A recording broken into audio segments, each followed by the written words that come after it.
Hello friends, welcome to Let's Crack UPSC CSE. This is me, Dr. Sidharth Arora. And friends, दिसंबर आ गया।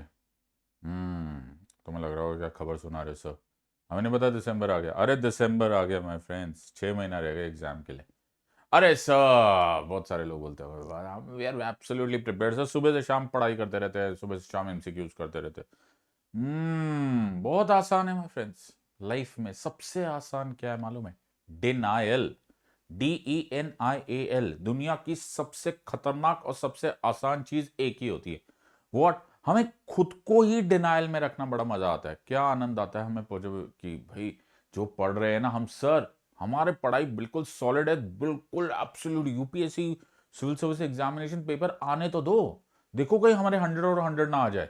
ओहो my friends, इस denial से दूर रहना। इन other words, मैं मान के चल रहा हूं कि तुमने पढ़ाई बहुत अच्छी की, but most important thing, the most important thing is your exam centric preparation. आज तुम्हारी सिचुएशन क्या है, तुम्हारी डायग्नोसिस क्या है? इसीलिए माय फ्रेंड्स, इसीलिए feedback is the most important part. इसीलिए कोर्स करेक्शन का मौका इज वेरी वेरी इंपॉर्टेंट। इसीलिए मैं तुम्हारे लिए लेकर आया हूं डायग्नोसिस, दिसंबर डायग्नोसिस। आज पता चल जाएगा you are in the peak of your health, in other words your preparation is in the peak of your health, या तुम्हें अभी सेहत बनानी बाकी है, या फिर तुम पहुंच गए हो उस जगह पर जहां पर सीधा वहां से मसूरी दिखाई दे रहा है। Choice is completely yours, but this is an opportunity, a huge opportunity. 6 महीना बाकी है। I have brought for you 100 MCQs to diagnose your preparation. मैं डायग्नोज नहीं कर रहा हूं, मैं सिर्फ दबा के देख रहा हूं। डॉक्टर्स सिर्फ दबा के देखते हैं। दर्द हुआ, दर्द हुआ, दर्द हुआ, जहां से निकलेगा वहां तुम्हें कोर्स करेक्शन करनी है, वहां पर चेंज करना है। Hence, these are 100 MCQs which I have made to diagnose, only to diagnose. These are not difficult questions by any stretch of imagination. बड़े रूटीन क्वेश्चंस है, लेकिन it will help you diagnose तुम्हारी preparation कहां पर है। So are you ready? Yes, if you are ready, my friends, so am I. So तुम्हें ये huge opportunity मिल रही है, right, on the Unacademy platform. I am Dr. Sidharth Arora. मुझे Unacademy पर सिड लाइव कोड नाम से जाना जाता है। जब भी तुम Unacademy की सब्सक्रिप्शन लोगे, जब भी स्पेशल क्लासेस पे अटेंड करोगे, जहां भी रेफरल कोड की जरूरत पड़ेगी, use the code Sid live और तुम उन हजारों लोगों में शुमार हो जाओगे, those who have joined over the last 2 years the team Sid Live। और तुम एक बार उनसे पूछो उनको कितना फायदा हुआ है just by joining team Sid Live on Unacademy। Unacademy is the largest online learning platform, और भगवान ने चाहा तो बहुत जल्दी it will be the world's largest online learning platform। So a huge opportunity। क्यों फायदा होता है सर? डेली लाइव क्लासेस मिलती है। तुम्हें अंदाजा ही नहीं है कि लाइव क्लासेस में पढ़ने का क्या अलग ही एसेंस आता है। It is a completely different experience. जब उसी टाइम, उसी सेकंड तुम्हारे मन में कोई डाउट आया, कोई शंका आई, and it is solved. This is a huge experience. Plus all the courses are very very structured courses. मैंने अभी अभी एक वीडियो बनाया है on YouTube, you should go and watch that, on what is the importance of the structure, what is the importance of harmony in the preparation. Also, exam centric preparation, there are many test series, all of them under one platform। और सबसे interesting, इन सब videos को तुम download कर सकते हो, you can watch them at your own convenience। Download the Unacademy learning app, जिस पर best of the best educators all over India are available on one platform। all the subjects, political governance, geography, etc. Prelim से लेकर mains तक, mains से लेकर optional तक, optional लेकर interview तक, Unacademy तुम्हारा लास्ट डे तक साथ देने आया है। जो नेगेटिव बोल रहे हैं, जो सुन रहे हो तुम लोग, वो गलत है। I am telling you without naming anyone, those are all wrong things. इस पर ह्यूज अपॉर्चुनिटी है तुम्हारे पास to get huge advantage at a very reasonable cost. अभी भी लोग कंप्लेन करते हैं, मुझे विश्वास नहीं होता ये कंप्लेनाइटिस की बीमारी कहां से आई है। एक बार कंपेयर करो the charges that are on Unacademy as compare to the so called coaching institute all over India. मैंने पूरे इंडिया में पढ़ाया हुआ है। इतना रीजनेबल, इतना कॉस्ट इफेक्टिव, इतना वैल्यूएबल कहीं भी नहीं है। दोस्त ऑफ माय फ्रेंड्स जो 2021 में या 22 में अटेम्प्ट कर रहे हैं, टेक अ 12 मंथ कोर्स और अ 24 month course. Rest of you जिनके बाद 2 साल या 2 साल से ज्यादा है, टेक अ 24 मंथ कोर्स और 36 month course. Please don't take a 2-3-6 month course, इतनी जल्दी वो वेस्टेज है। Why? Because the exam centric preparation हो ही नहीं सकती इतनी जल्दी। टेक अ बिगर कोर्स ताकि तुम्हारी रॉक सॉलिड प्रिपरेशन हो जाए। Every time use the code SID live, whether you want to join plus courses or you want to join iconic or even optional courses. तो my friends, जो मैं पढ़ा रहा हूं ना, ये पढ़ा नहीं रहा हूं मैं, मेरे को टीचिंग नहीं कर रहा हूं, मैं ट्रेनिंग कर रहा हूं। मैं तुम्हें इंडिया का आर्टिकल 12 बनाने का इरादे से पढ़ा रहा हूं, और उसका ये सब लोग उसमें शरीक है। उन लोगों के कमेंट्स तुम्हें दिख रहे होंगे। So make sure that you become a part of it. So get ready for laser sharp preparation. Time pass का यहां पर जगह नहीं है। Laser sharp preparation. हर दिन मैं कुछ ना कुछ अपडेट करता रहता हूं। Stay with me till your exam. Use the code SID live and let's get on with it. ठीक है सर, डायग्नोस्टिक क्विज के लिए रेडी? तो तुम लोग के सामने 2 ऑप्शन है। क्या? Number 1, either answer in the comments, और एक नोटबुक निकाल लो, उसमें आंसर देना। ऑनेस्टली और डिलीजेंटली आंसर देना।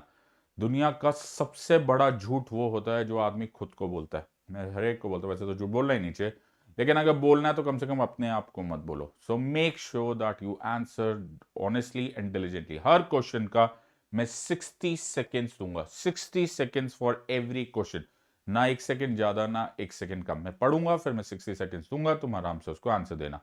आई बी वेरी वेरी हैप्पी अगर तुम कमेंट्स में आंसर दोगे। आई विल बी इक्वली हैप्पी अगर तुम कमेंट्स में आंसर नहीं दे पा रहे हो। कोई बात नहीं, नोटबुक में दो, बट दो। Right?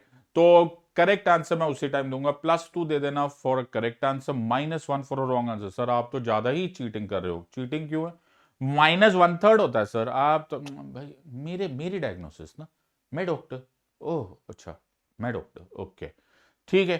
+2 for correct answer, -1 for wrong answer and 0 for unattempted. 100 question होंगे, 60 सेकेंड्स है, 100 मिनट्स का ड्रिल है। Are we ready? तो बेहोश मत हो जाना, डर मत जाना, भाग मत जाना, सह कर दिखाओ तुम्हारी diagnostic skills. So every question 60 seconds. Get ready. In the next 10 seconds we are starting the diagnosis skill. तो मैं रुकूंगा नहीं, ओके? एक के बाद एक आंसर होगा, मैं आंसर शेयर करता चले जाऊंगा, तुम अपने आप को मार्क करते जाना। देखते हैं 100 सेकेंड्स, 100 क्वेश्चंस के बाद तुम्हारा क्या हाल होता है। अब पता चल जाएगा कितनी प्रिपरेशन हो गई। So I wish you all the best my friends. मुझे बड़ी खुशी होगी तुम्हारे 100 और 100 आए, लेकिन मुझे लगता नहीं है, बट फिर भी I am sure that there are many people, और बहुत सारे जो मेरे स्टूडेंट्स हैं, तुम लोगों को भी लग रहा था ना कि MCQ practice, time to go for it. So rule of the game is this, question number 1 will be any time now. Sir इसमें मार्कशीट क्या है? मोर देन 80 अगर करेक्ट आ गए मार्क्स, मोर देन 80 मार्क्स आ गए तो तुम रास्ता बिल्कुल सही है बेटा, भागते रहो ना इसी रास्ते पे, भगवान तुम्हें नजर ना लगने दे और तुम पहुंचोगे मसूरी। 50 to 80 क्वेश्चंस आ गए, कोर्स करेक्शन की जरूरत है, you need to change certain things.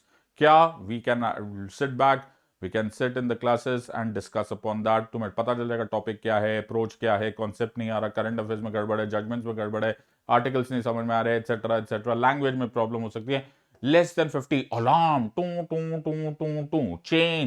change now, otherwise game will be over। सिर्फ 6 महीना रह गया है। अब ये वो वाली बात हो गई जो 6 month only वाला हो गया है, okay? So this is the change, get ready। So more than 80, 50 to 80, less than 50, your first question coming your way।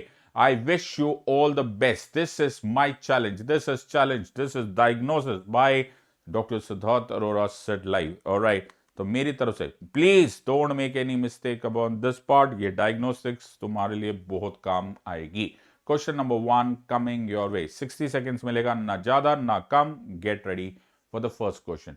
Which amongst the following article provides for impeachment of the against the President of India? Which amongst the following article provides for impeachment motion against the President of India? A. Article 161, B. Article 61, C. Article 74, D. Article 52. Your time starts now.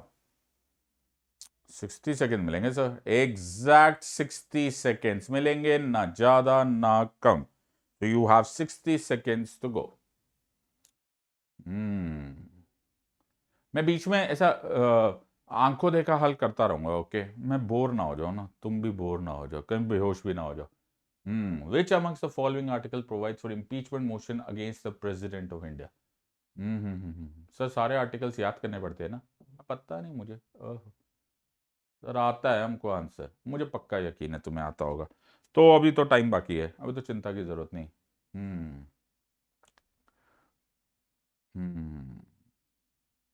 Sir हो गया, हो गया, कोई बात नहीं बेटा, 15 second और है। लो सर, हो जाने के बाद भी 15 सेकेंड देंगे बेटा, ऐसा होता है। Okay, alright, and 5 seconds, your time is up. Your answer, I hope everyone is ready. The answer to this is B. Article 61, which describes what is called as the impeachment of the President of India.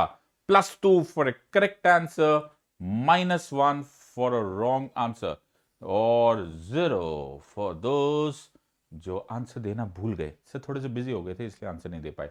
मैं समझ सकता हूं तुम्हारे दिल का हाल। Question number 2 coming your way.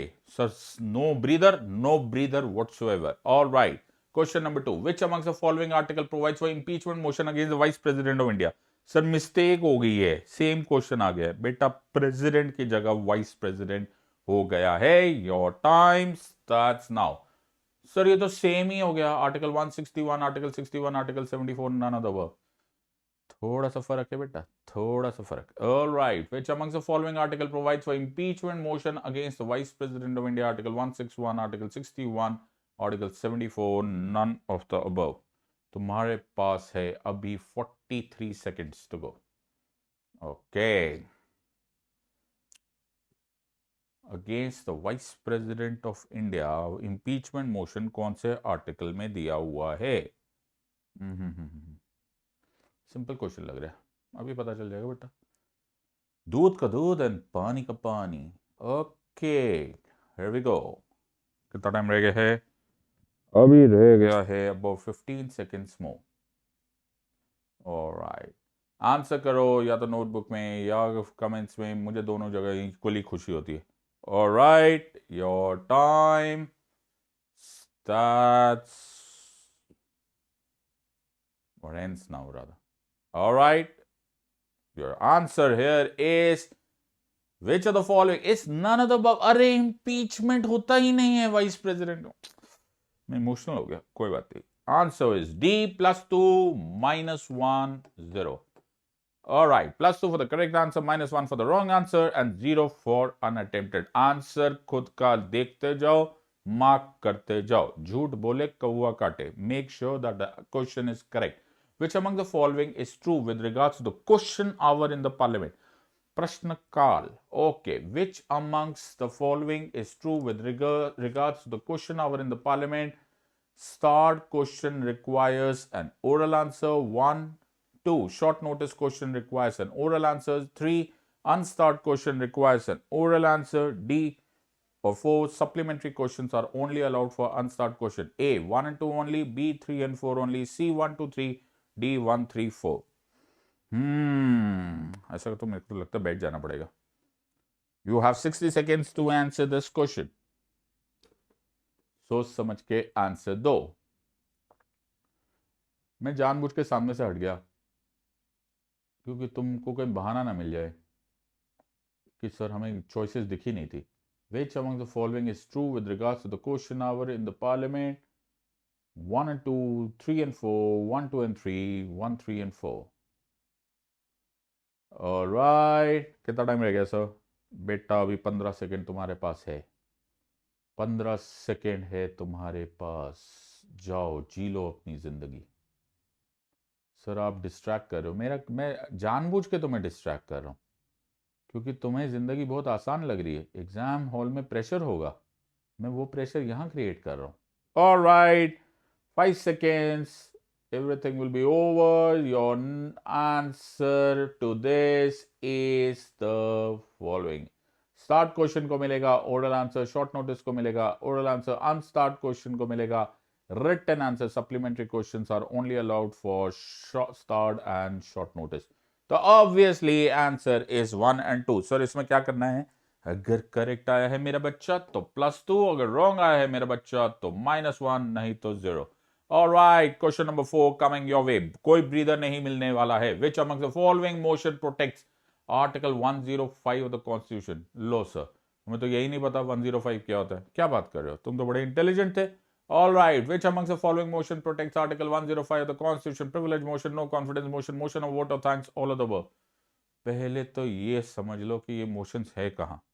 Sir आपने हमें समझ के क्या रखा हुआ है? हमें सब आता है. All right, go for it. You have 60 seconds. Which amongst the following motion protects Article 105 of the Constitution? Privilege motion, no confidence motion, motion of vote of thanks, all of the above. कृपा करके Google uncle को पूछिएगा नहीं. Okay, वैसे सो मुश्किल ही होगा sir Google को भी आंसर देना. नेवर माइंड बेटा, तुम्हारे पास है 33 seconds टू गो. ये हमें आता हुआ लग रहा है सर. +2 है for correct answer, -1 for a wrong answer. B very very careful. Alright, you have 10 seconds more. Comments भरे होने चाहिए. हिम्मत है आंसर डाल दो. पूरी दुनिया देखेगी तुम्हें आंसर आता है कि नहीं आता. और जिनको आता है ये शक्ति प्रदर्शन का बहुत अच्छा मौका है. And the answer to this obviously is privilege motion. Article 105 of the Constitution deals with parliamentary privileges and 194 deals with the privileges of members of state legislature. सब ब्रीदर. अरे बेटा अभी तो शुरू हुई है कहानी. 100th क्वेश्चन, तो बेहोश मत हो जाना. Question number 5. Who amongst the following is a mechanism of parliamentary proceeding cannot be used in Rajya Sabha? Which amongst the following? Sorry, it is not who. Which amongst the following is a mechanism of parliamentary proceeding which cannot be used in Rajya Sabha? Special mention motion, general discussion on budget, no confidence motion, 0 hour. मैं तुम्हारी थोड़ी सी मदद करना चाहता हूँ. मेरा दिल ही कुछ ऐसा है. क्या मतलब सर? मैं ये बात तुम्हें याद दिलाना चाहता हूँ कि यहाँ पे कैनॉट पूछा है. ओह, आपका ये एहसान याद जिंदगी भर याद रहेगा सर. अब क्वेश्चन का आंसर दो. You have 60 seconds to answer. Which amongst the following? Who नहीं है? Which amongst the following is a mechanism of parliamentary proceeding which cannot be used in Rajya Sabha? Special mention motion, general discussion budget, no confidence motion, या फिर 0 hour. Sir इसमें 2 answer ठीक लग रहे. मैं अगर ना हूं तो तुम्हारा कॉन्फिडेंस हिलाएगा कौन? बिल्कुल सही बात है. तो मैं तो डायग्नोसिस करने के लिए बैठा हूं. ओके, ट्रेडमिल टेस्ट है ये. ट्रेडमिल टेस्ट पे पहले भागाया जाता है फिर ईसीजी लिया जाता है. ओके, कितना टाइम रह गया? You have 20 seconds more to go. Which amongst the following is a mechanism of parliamentary proceeding which cannot be used in Rajya Sabha? Special mention motion, general discussion budget, no confidence motion, या फिर 0 hour. And you have 10 more seconds. हिम्मत है तो answer दो, नहीं हिम्मत है तो भी आंसर दो. All right, your answer is this. Of course, the answer is no confidence motion because no confidence motion केवल यूटिलाइज किया जाता है in the लोक सभा. So very nice method. तुम्हें मालूम होना चाहिए कि कौन से मोशंस केवल लोकसभा में यूटिलाइज हो रहे हैं और कौन से मोशंस केवल राज्यसभा में हो रहे हैं.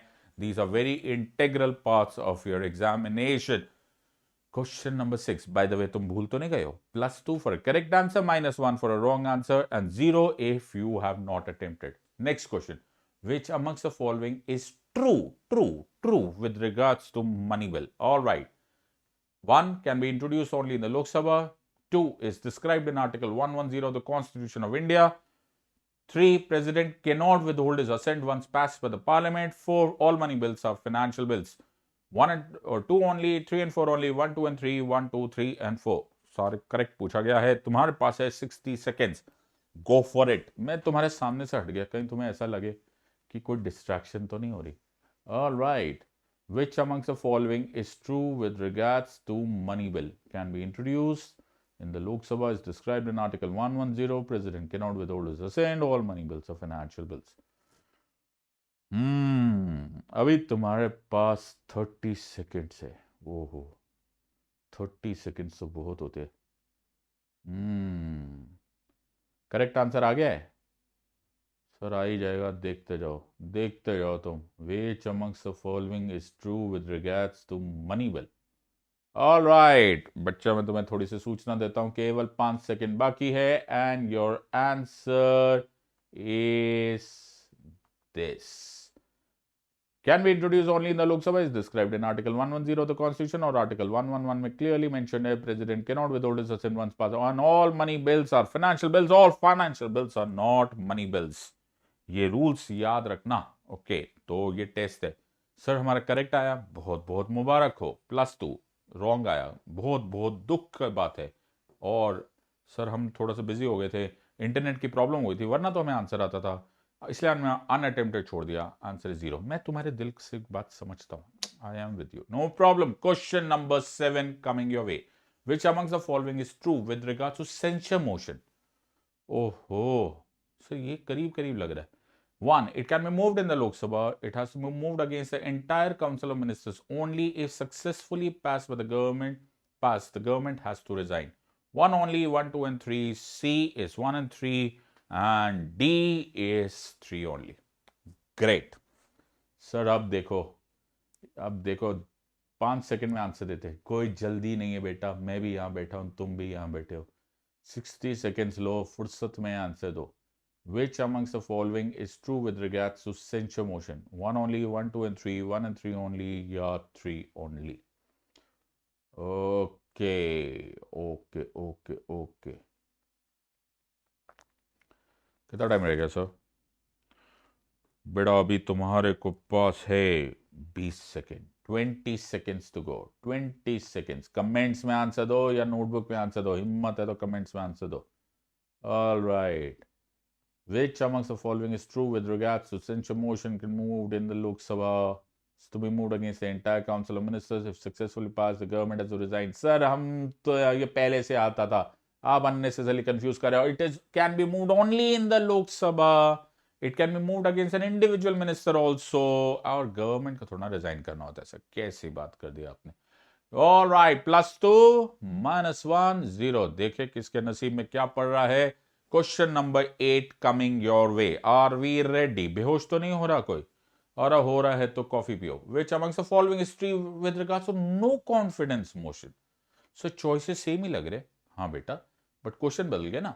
It can be moved in the Lok Sabha. It has to be moved against the entire Council of Ministers only if successfully passed. The government has to resign. 1 and 2 only, 1, 2 and 3, 1 and 3 only, या 3 only. So choices भी same लग रहे हैं। बेटा ये diagnosis है, ये मेरा तरीका है, डॉक्टर साहब जैसे मर्जी टेस्ट कर सकते हैं। ओके, मैं टेस्ट कर रहा हूं कि तुम खड़े कहाँ हो इस टाइम पर। I want you to know where you stand, तुम हो कहाँ। All right, no problem. कितना टाइम रह गया सर? देखो अभी हमें आंसर 5 सेकंड में आंसर देंगे। नहीं बेटा कोई जल्दी नहीं, 25 सेकंड बाकी है तुम्हारे पास। यू हैव 25 सेकेंड्स टू गो।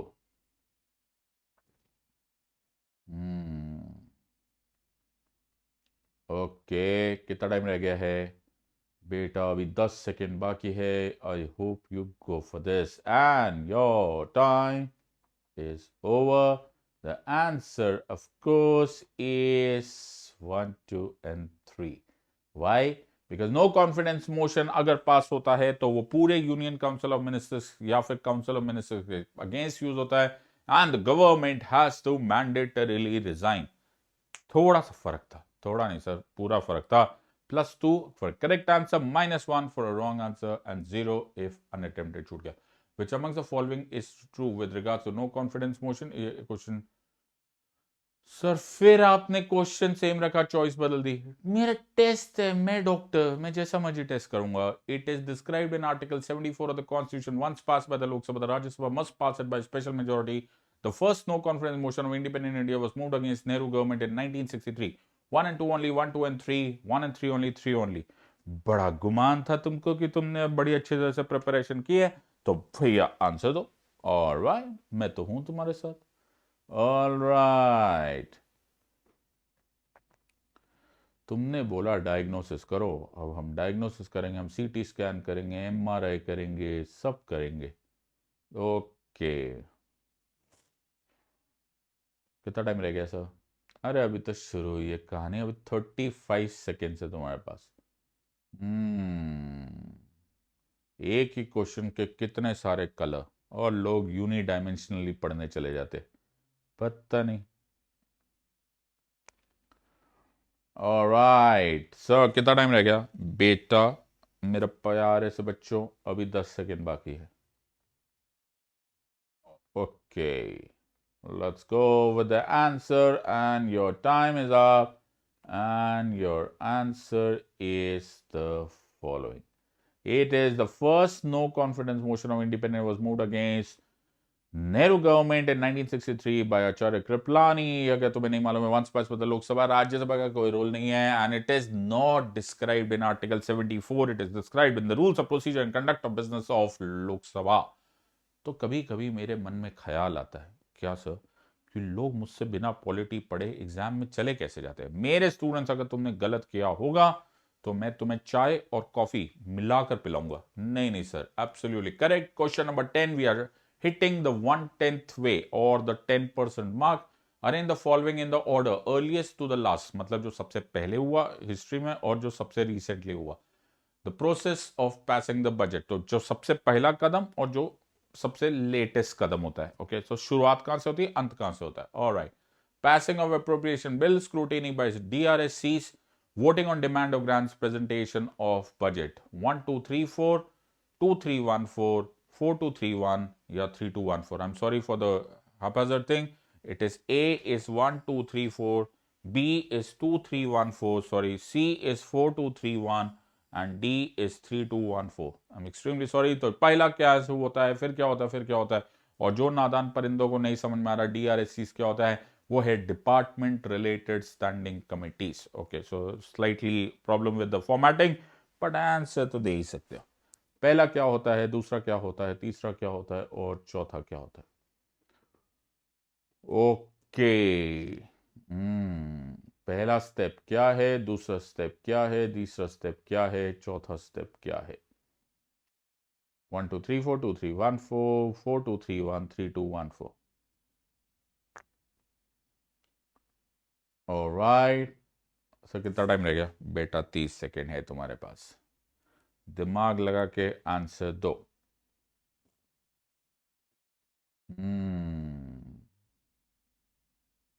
हो गया सर हमारा, कोई बात नहीं बेटा, 10 सेकेंड फिर भी और दूंगा मैं तुम्हें, मेरा दिल ही कुछ ऐसा है। Alright, and your answer of course is simple. कि आंसर इज 4 2 3 1। पहले प्रेजेंटेशन ऑफ बजट किया जाता है, फिर स्क्रूटिनी किया जाता है DRSCs के थ्रू, फिर voting on demand of grants होता है, और लास्ट में पासिंग ऑफ अप्रोप्रिएशन बिल होता है। बहुत ही बढ़िया sir, +2 for correct answer, -1 for a wrong answer, and 0। 10 question हो गए हैं। चाहे तो तुम just take a deep breath और अपने मार्क्स देख लो, तुम्हारा हालात ठीक ठाक है कि नहीं है, क्या स्कोर चल रहा है। मैंने तुम्हें जिस तरह से बताया है उतना ही होना चाहिए, 80%, 50 to 80%, लेस देन 50%। तो ये तुम्हारे पास एक बेंचमार्क है। और ब्रीदर ही नहीं, ब्रीदर कहां से मिलेगा बेटा? सांस ली ना, सांस छोड़ दो, हो गया breather. Which amongst the following is true with regards to Finance Commission of India? The chairman of the Finance Commission must have specialized experience in economics. After the 73rd and 74th Constitutional Amendment Act 1992, the Finance Commission also recommends measures needed to augment the consolidated fund of a state to supplement the resources of the panchayats and municipalities in the state. The present Finance Commission is the 15th in independent India, and the underlying philosophy of the Finance Commission is fiscal federalism. 1 only, 2 3 4 only, 1 2 and 3, 1 2 3 and 4। Sir आप तो अलग अलग question पूछे बेटा, diagnosis चली है ना। 60 seconds बाकी है, गो for it. Which amongst the following is true with regards to the Finance Commission of India? 1 only, 2 3 4 only, 1 2 and 3 only, 1 2 3 and 4। कोई प्रॉब्लम नहीं है सर, ये हमें क्वेश्चन आता है बेटा, मुझे पूरा यकीन है तुम्हें क्वेश्चन आता है, इसलिए मैं तुम्हें दे रहा हूं 30 सेकेंड्स। 30 सेकेंड्स तो बहुत होते हैं sir.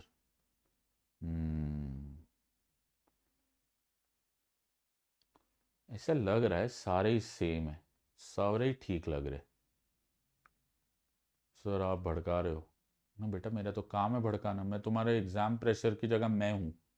All right, okay.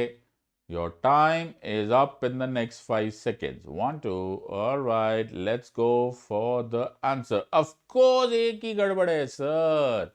The chairman of the Finance Commission must have specialized experience in economics. ये आपने अपने आप ही बना लिया, ऐसा कहीं भी नहीं लिखा हुआ, ऑब्वियसली बात है। And the answer of course is B. क्या करना है? +2 अगर राइट है, -1 अगर रॉन्ग है, और 0 अगर अनअटेम्प्टेड है। ऑनेस्टली एंड डिलिजेंटली आंसर देना, मैं तुम्हें वहां चेक नहीं कर सकता, बट मेक श्योर कि तुम करेक्टली अपने आप को स्कोर करो। मेक श्योर कोई इसमें उफ अफ नहीं, जो आंसर आएगा वो लिखना है, जो मार्क्स आएंगे वो लिखने हैं, अदरवाइज ये गेम तो खराब ही हो जाएगी। No no no, certainly not. Let's go for the next question. Which among the following is correct understanding of the functioning of human rights commission? Correct understanding में इतनी मदद करना मेरा बनता है।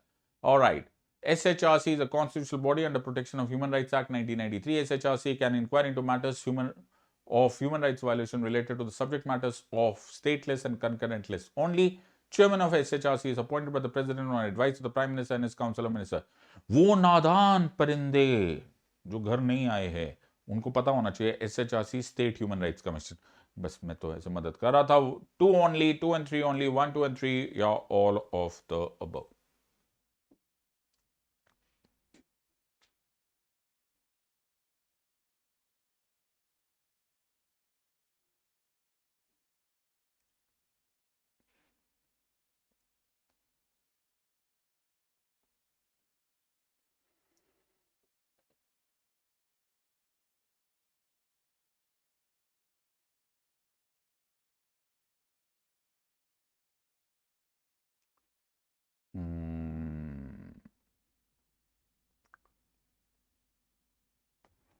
बाय द वे ये 1, इसको 1 ओनली कर लो कि बाई चांस सेम ही लग रहे। लो सर, आपने तो हिंट ही दे दी, मेरा तो काम है मदद करना तुम्हारा। ओके, कोई प्रॉब्लम ही नहीं सर, कोई प्रॉब्लम ही नहीं है। कितना टाइम रह गया बेटा? अभी 10 सेकेंड्स बाकी है and your answer is very very very simple. Alright sir, आपने तो आंसर मार्क कर दिया था। हाँ बेटा, मैं इतना भी भोला नहीं हूं कि मैं तुम्हें आंसर वही मार्क करके दे दूंगा। आंसर चाहे तुम इसको डी भी मान के चलते तो doesn't would have mattered because the answer only is 2। It is not a constitutional body. मेरा बच्चा खुद ही लिखा हुआ है protection of human rights act, तो it can not be a constitutional body, it is a statutory body. छोटा सा ट्रैप है सर, आप तो क्वेश्चन घुमा रहे हो। घुमाना मेरा फर्ज है, ये डायग्नोसिस है। Question number 13 coming your way. Which among the following accepted the formation of states on the linguistic basis? ओहो, धार कमीशन, जेवीबी कमिटी, फजल अली कमीशन, या drafting committee of the constitution constituent assembly? Sir इस क्वेश्चन के लिए तो आप मत ही जाओ, हमें ऐसे ही आता है। ठीक है बेटा, तुमने बोला इजी है तो मैं यहीं खड़े रहता हूं। 60 seconds है तुम्हारे पास। Which amongst the following accepted the formation of the states on a linguistic basis? Dhar commission, JVP committee, Fazal Ali commission, drafting committee of the constituent assembly. बहुत जरूरी पार्ट, ये जरूर करके जाना एग्जाम में। If you don't do this linguistic division, तुम बड़े major trap में पहुंच जाओगे। Federalism is a very important part of your exam. कितना टाइम रह गया है? ध्यान से देखता हूं। 10 seconds more. Okay. All right, you have 10 more seconds to go. And which among the following accepted the formation of the states on a linguistic basis? Dhar Commission, JVP Committee, Fazal Ali Commission, Drafting Committee of the Constituent Assembly. Time is up. And the answer, of course, is Fazal Ali Commission, जिसके बाद बना, this was the State Reorganization Commission and then the State Reorganization Act and the 7th Constitutional Amendment Act 1956. तो करना क्या है sir? वैसे तो ये क्वेश्चन सिंपल था, बट फिर भी हम तुम में से कुछ लोगों को -1 आया होगा या 0 आएगा, तो please make sure that you put your marks correctly. Question number 14, which amongst the following can be considered within the definition of the state defined under Article 12 of the Constitution of India? क्या तुम्हें देखकर हंसी है, मुस्कुराहट आई तुम्हारे चेहरे पे? क्यों? क्योंकि तुम भी बनने वाले हो क्या? Article 12। Okay, oil and natural gas commission, life insurance corporation of India and gram panchayat. A 2 only, B 2 and 3, C 1 and 3, D 1, 2 and 3। ये थोड़ा सा खतरनाक सा क्वेश्चन हो गया, सीधा सीधा हमारे बारे में पूछ लेते। ओके, सोचो मेरा बच्चा। Which amongst the following can be considered within the definition of the word state as defined under Article 12 of the Constitution of India, Oil and Natural Gas Commission, Life Insurance Corporation of India, Gram Panchayat, 2 only, 2 and 3 only, 1 and 3 only, 1, 2 and 3। सोचना पड़ेगा। क्या तुम्हें definition article 12 की याद आ रही है या नहीं? Okay, मेरा बच्चा, you have 10 more seconds to go and your time is done. All right, here we go. अरे सर ये बहुत ही सिंपल था, काश हमारे बारे में पूछ लेते। अरे ये सब के सब स्टेट है। What is state? It is the Parliament of India, Government of India, Legislature of the states, Government of the states, any other authority or any other local authority, local body or authority within the territory of India or under the control of the Government of India, +2, -1, 0। उसमें कोई गड़बड़ी करना मत। All right. With regards to imposition of financial emergency, which of the following statements is true? True. मदद कर रहा हूं मैं तुम्हारी। True पूछा गया। Okay. The Constitution of India does not provide the maximum duration of financial emergency that can be imposed. Once proclaimed by the President of India, financial emergency does not need legislative approval. Imposition of financial emergency is not under judicial review. The motion to approve financial emergency needs to be passed by the Parliament by absolute majority of each house. Okay, सोचो समझो answer दो। अभी तक तुम में से ऐसे बहुत सारे लोग होंगे जो भाग गए होंगे। ओके, क्यों? क्योंकि भाग जाएंगे ना सर, ऐसा थोड़ा ना पता है। नो वेयर यू स्टैंड के लिए हिम्मत चाहिए, सच सुनने की भी हिम्मत होती है। बिल्कुल सही बात है।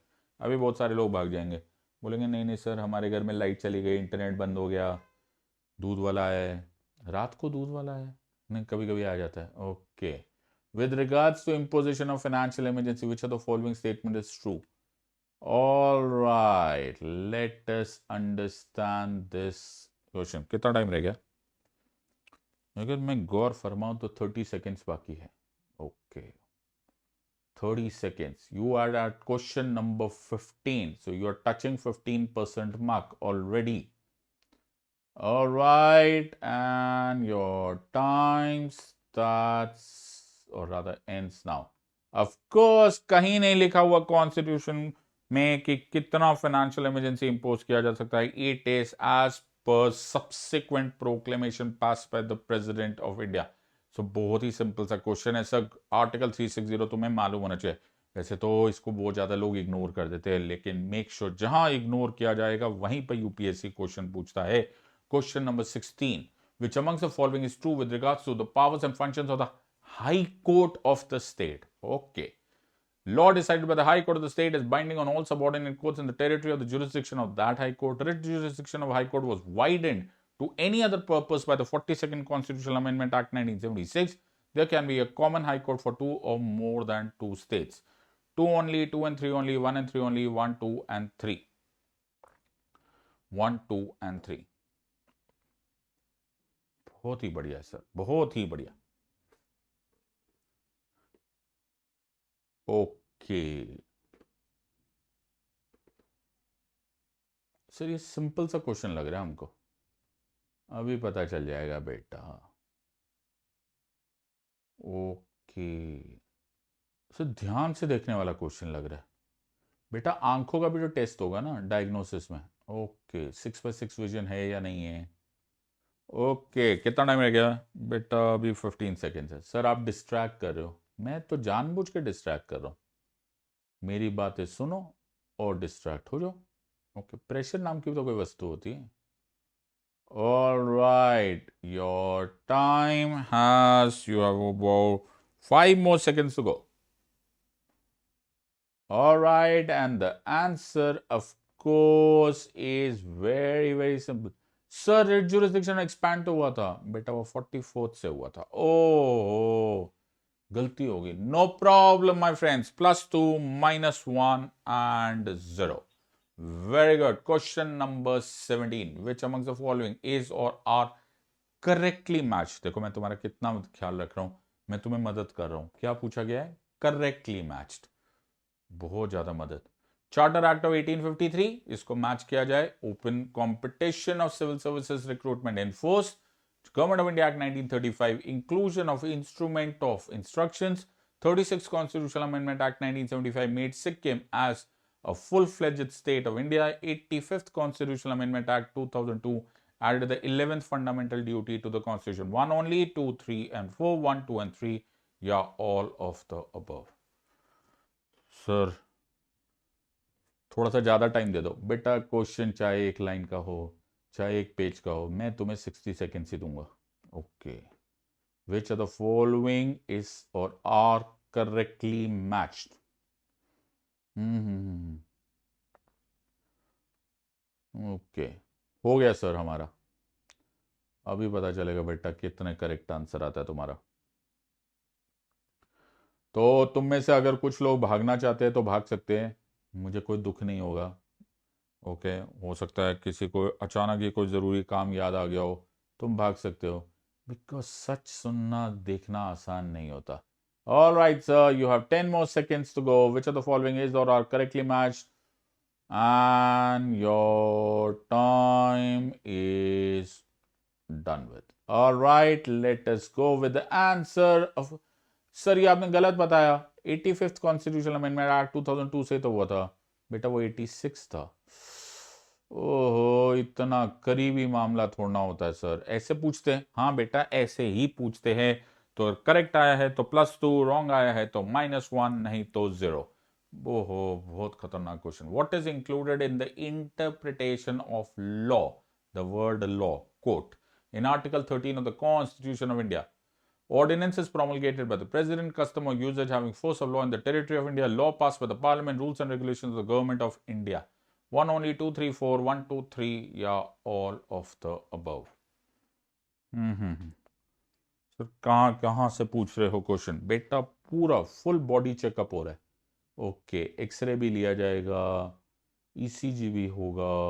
Okay, which what is included in the interpretation of the word law in Article 13 of the Constitution of India? 1 only, 2, 3, 4, 1, 2, 3, all of the above. Sir मैं सोचा हेड्स एंड टेल्स कर लेते। कर लो बेटा, क्वेश्चन का आंसर आता है या नहीं आता, वो हेड्स एंड टेल्स हमेशा आता है। Okay, alright, you have 10 more seconds to go.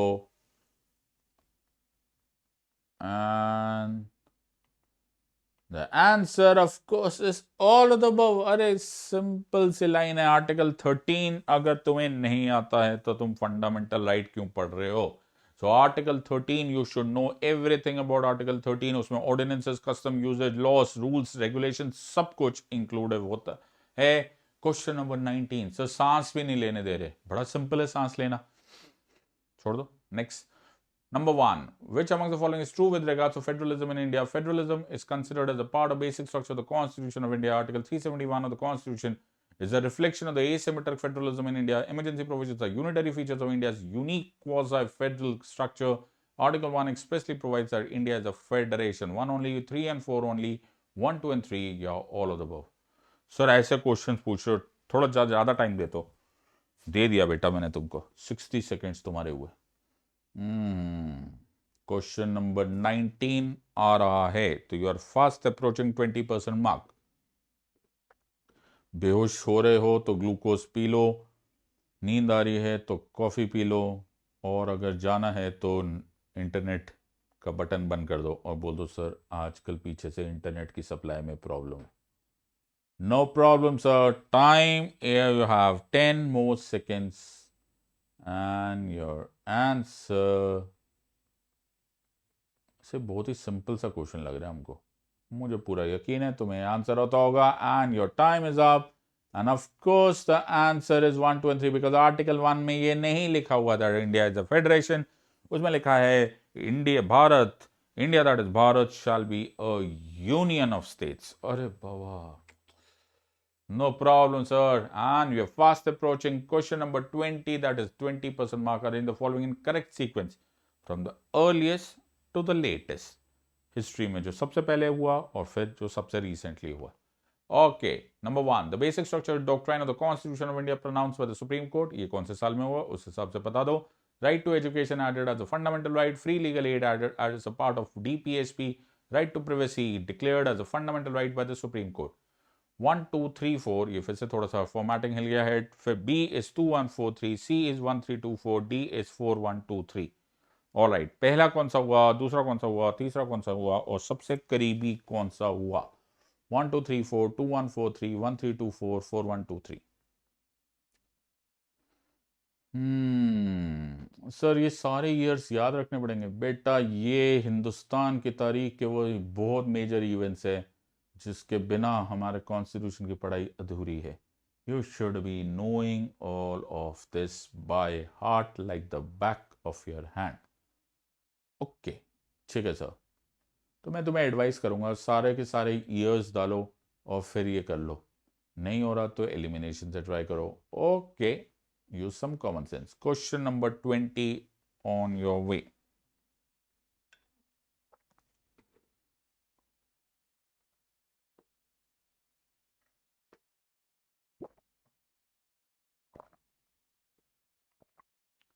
Okay, here comes the answer, and the answer, of course, is 1 3 2 4. So, कैसे बता सकते हो?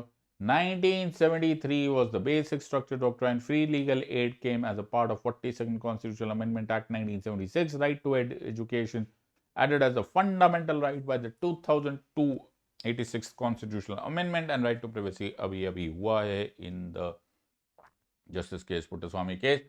Which among the following can be considered as quasi-judicial bodies? Sir सांस तो लेने दो. सांस ले तो लिया ना बेटा. +2, -1, 0. Go for the next question. Question number 21. Stress ऐसा ही होता है. Which of the following can be considered as quasi-judicial bodies? Income Tax Appellate Tribunal. 2, Finance Commission. 3, Election Commission of India. 4, National Human Rights Commission. 1 only, 2 3 4, 1 2 3, 1 2 3 and 4. Okay. Sir अब हम आपको दिल से बताएं, हमें तो यही नहीं पता क्वासी जुडिशियल बॉडीज है क्या. यही सोचता हूं मैं, कैसे लोग चले जाते हैं पॉलिटी का एग्जाम देने के लिए बिना हमसे पढ़े. बिल्कुल सही बात है सर. ऑलराइट, जब तक होलसम प्रिपरेशन नहीं होता है तुम एग्जाम देने नहीं गैम्बलिंग करने जा रहे हो. Alright sir. और जो लोग मुझसे पढ़े हुए हैं, अगर तुमने गलत किया तो क्या हो सकता है तुम्हारे साथ. नहीं सर, हम पक्का आंसर देंगे. ऑलराइट, यू हैव, मैं घड़ी देख रहा हूं, तुम्हारे पास 10 सेकेंड और है. Alright, alright my friends, your time is up. Late us go with the answers. Sir ये सारे के सारे क्वासी जुडिशियल है. हाँ बेटा, ये सारे के सारे क्वासी जुडिशियल पावर्स रखते हैं. ट्रिब्यूनल्स को तो तुम नाम से पहचान सकते हो. इलेक्शन कमीशन ऑफ इंडिया पे बहुत अच्छा क्वेश्चन आता है. It can settle election dispute, so it is bound to be a quasi judicial body. अरे कहीं तुम भूल तो नहीं गए. +2, -1, 0. Alright. Question number 22. Which amongst the following DPSPs were added by the 42nd Amendment 1976? Sir, इतनी बड़े DPSPs थे. The state shall direct its policies towards securing that children are given opportunities and facilities to develop in a healthy manner in conditions of freedom and dignity. 2.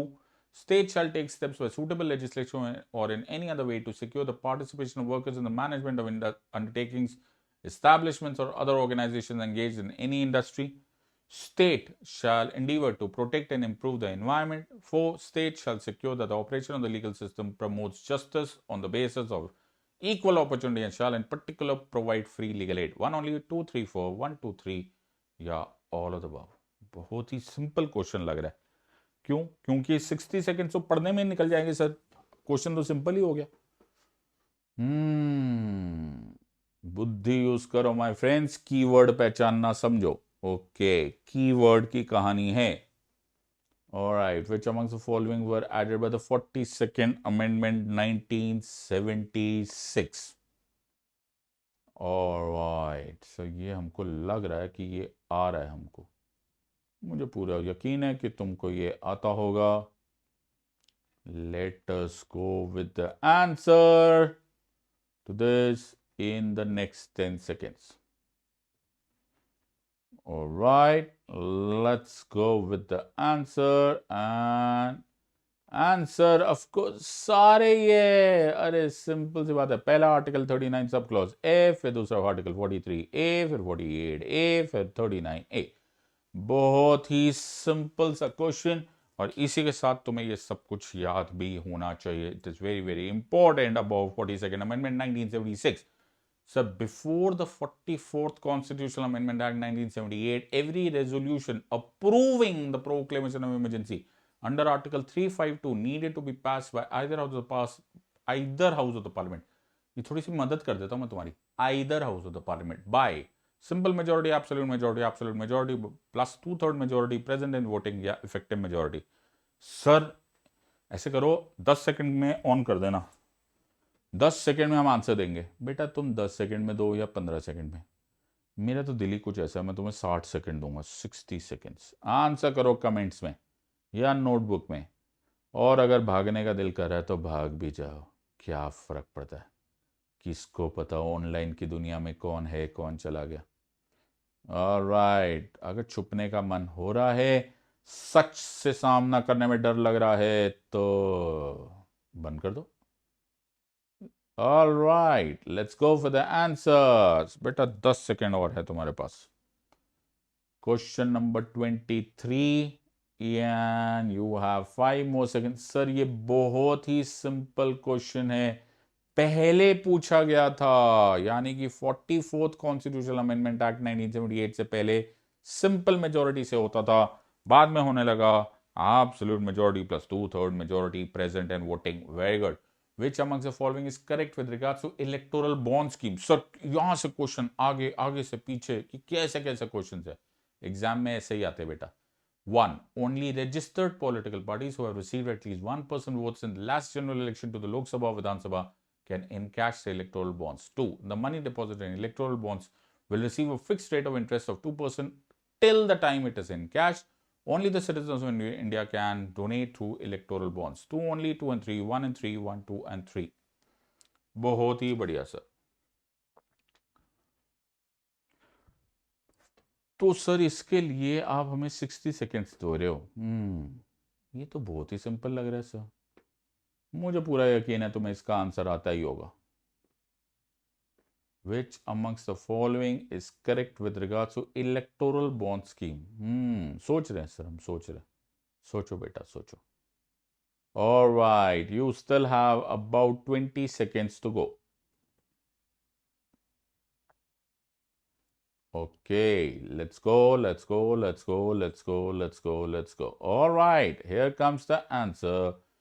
And the answer, अरे क्या बात कर रहे हो sir, आप लोग rate of interest नहीं देते? नहीं बेटा, specifically mention that no interest is given on the money that is deposited in the electoral bonds. लो सर, हमारा तो दिल ही टूट गया. Question number 25, this brings us to 1/4 mark.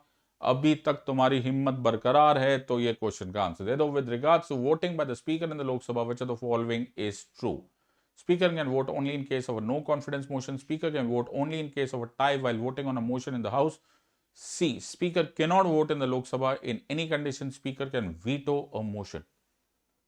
क्या बात कर रहे हो सर, इतना सिंपल क्वेश्चन आप हमें दे रहे हो. आपको क्या लगता है हमें ये आंसर नहीं आता? मैंने तो तुम्हारे लिए 25th परसेंटाइल वाला क्वेश्चन दिया है, सिंपल क्वेश्चन, ताकि तुम फ्रेशन अप फील करो, तुम्हारा प्रेशर खत्म हो जाए. Alright. सर कितना टाइम रह गया बेटा? 20 सेकेंड अभी भी बाकी है तुम्हारे पास. 20 सेकेंड में तो तुम बहुत कुछ कर लोगे. Alright, and of course the answer to this is, it is called as the casting vote. Speaker can vote only in case of a tie while voting on a motion in the House. बहुत ही बढ़िया। तो इस point पर हम लेंगे एक 10 second का ब्रेक। 10 सेकंड का ब्रेक, यस 10 सेकंड में तुमने टोटल करना है, ताकि you just reconcile yourself, where are you standing, are you less than 50%, are you between 50 to 80, या आर यू 80 एंड अबव, ताकि तुम्हारा कॉन्फिडेंस वैसे ही रहे जहां मैं चाहता हूं। एक सेकंड का भी ब्रेक तुम्हें मिलने वाला है नहीं। Question number 26, which among the following is true with the establishment of special officer of linguistic minorities, one provided by article 350b inserted by the 7th constitutional amendment act 1956, he is appointed by the president of India. 2 only, 2 and 3, 1 and 3, 1, 2 and 3। अरे sir ये topic हम पढ़ते ही नहीं। जहां पे तुमने नहीं पढ़ाई की वहीं यूपीएससी की नजर जाएगी, और मेरे साथ पढ़ोगे तो ऐसा मैं होने नहीं दूंगा। Alright, which among the following is true with the establishment of special officer of linguistic minorities? You have about 35 seconds to go. Okay.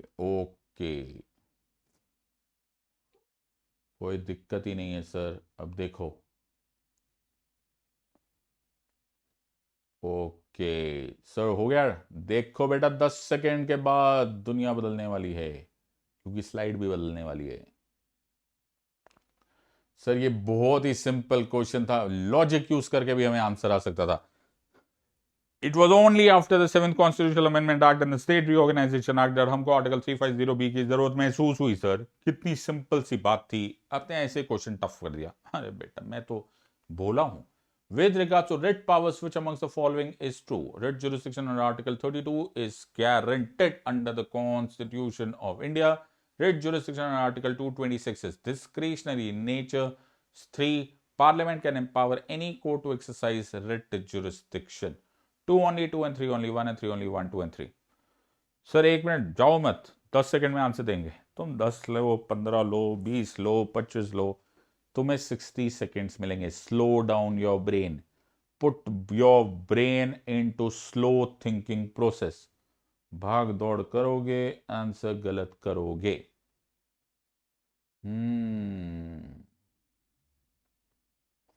2 only, 2 and 3 only, 1 and 3 only, 1, 2 and 3। Okay sir time हो गया, time तो हो गया, 60 seconds नहीं हुए। Okay you still have about 10 seconds to go. Sir ये बहुत ही सिंपल क्वेश्चन होने की वजह से and your time is up. और सर ये सबको आता था। आर्टिकल 226 हाई कोर्ट वाला था, आर्टिकल 32 सुप्रीम कोर्ट वाला था, हमें आता है sir, no problem. Question number 28 coming your way. Which of the following DPSPs can be considered as socialistic in principle? Article 41, Article 38, Article 44. All right. 2 only, 2 and 3 only, 1 and 2 only, 1, 2 and 3.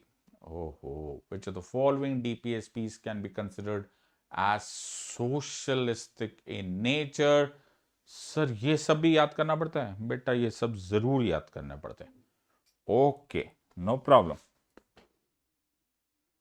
इसको कृपा करके uncle Google से कोशिश मत करना पूछने की। It will be a very sad opportunity for you. Don't do this, please get your self tested honestly and diligently. तुम्हें पता होना चाहिए तुम एक्चुअली कहां स्टैंड करते हो।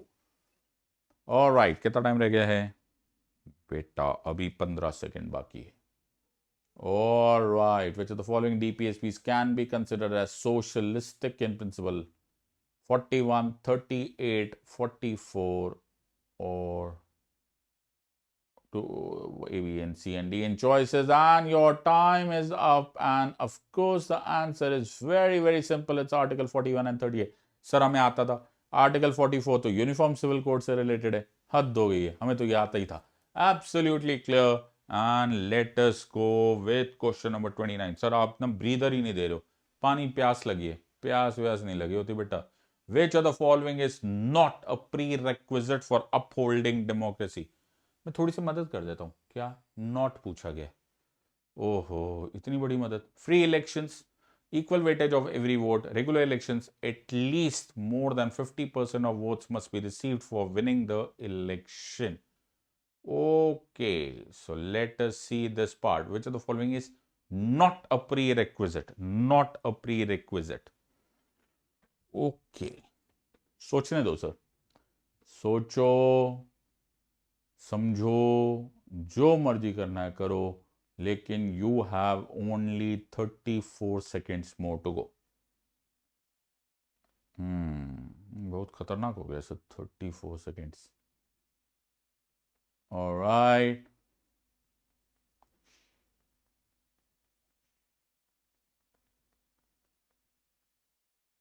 ऑलराइट सर, कितना टाइम लग गया बेटा? 10 सेकेंड तुम्हारे पास है, 10 सेकेंड, जाओ जी लो अपनी जिंदगी. And your time is up. Sir इसमें सबको मालूम था, हमारे पास ऐसा कहीं भी नहीं है कि 50% वोट्स है. हमारे पास first past the post system होता है, जिसके पास मैक्सिमम वोट्स वो जीत गया sir. So we don't have to do worry, हमें पहले से आता था, ये थोड़ा ना sir upholding democracy. Question number 30, हम पहुंच गए हैं 30% मार्क पर. आई होप तुम लोग जितने लोग शुरू हुए थे ट्रेन में उतने लोग बैठे हुए अभी भी. Law and policy related to citizenship after 26 January 1950 will be decided by the A. Parliament, B. Constituent Assembly, C. State Governments, D. President of India. Sir इसमें क्या बात है, सब कुछ कॉन्स्टिट्यूएंट असेंबली ने किया था. हाँ बेटा, तुम्हारे पास 60 सेकेंड्स है, सोच लो इस विषय में. Alright, law and policy related to citizenship. बेटा एक और मैं तुम्हें हेल्प कर देता हूं कि सिटीजनशिप का टॉपिक जरूर करके जाना, because it is very very very very very very very very very very crucial to your exam this year for obvious reasons. All right, law and policy related to citizenship after 26 January 1950 is okay.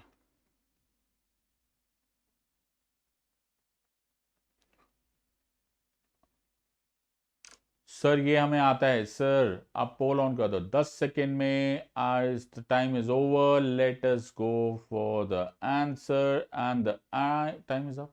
Alright, answer is parliament. Sir after क्यों? Because ये लिखा हुआ है article 11 of the constitution of India ने. बहुत ही बढ़िया sir, बहुत ही बढ़िया, very good. Next question, question number 31 coming your way. With regards to parliamentary privileges, who has the exclusive power to decide what acts constitute contempt of the house? Sir कितने tough questions पूछ रहे हो आप बेटा. ये तो simple questions है, routine questions. A, house itself. B, presiding officers of the house. C, supreme court of India. D, president of India. Sir ये क्वेश्चन बहुत कठिन होने की वजह से आप हमें 60 सेकेंड्स से ज्यादा दो. नहीं बेटा, टाइम हमेशा 60 सेकेंड्स ही मिलेंगे. गो फॉर इट.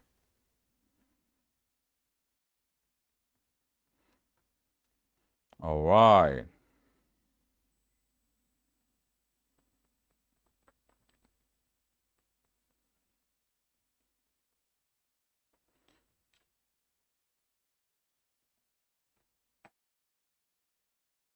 ओके सर, ये क्वेश्चन हमें समझ में आ गया है, इसमें कोई चिंता की बात नहीं. मुझे ऐसा क्यों लग रहा है कि 90% ऑफ यू ये आंसर गलत करेंगे. अच्छा ठीक है सर, 10 सेकेंड्स रह गया है. आंसर देखते हैं क्या आंसर देते हो तुम लोग. एंड योर आंसर, अरे मेरे को लगा ही था. I M B very very proud of every one who has answer this correctly. जिसने +2 इसमें पाया है, ओके, वो मेरी तरफ से आधा नंबर और रख ले. ओहो वेरी गुड. क्यों? बड़े दिल के करीब क्वेश्चन था. Most people don't know that it is the house which decides whether it is contempt of the house or not. Very beautiful question. Question number 32. Which amongst the following is a function of the constitution? Number 1, it discourages monarchy. B or 2, it provides a limit on the powers of the government. 3, it provides the underlying philosophy behind the law and the policy of the country. 2 only, 2 and 3, 1 and 3 only, 1, 2 and 3. Sir ये question तो thinking type question हो गया. हाँ बेटा, thinking type question भी तो आएंगे. Okay, मैं तो बोल बोल के थक गया हूं कि इस सब्जेक्ट को समझो, एब्जॉर्ब करो. ये पोएट्री है, ये शायरी है, ये रटने का सब्जेक्ट नहीं है. ओके, लेट अस सी कितने मार्क्स आते हैं तुम्हारे इस पॉइंट पे। Okay, is the function of a constitution, सोचना पड़ेगा सर, कोई हेल्पलाइन दे दो इसमें। हेल्पलाइन केबीसी समझ के रखा तुमने इसको। तुम्हारे पास है केवल 10 और second.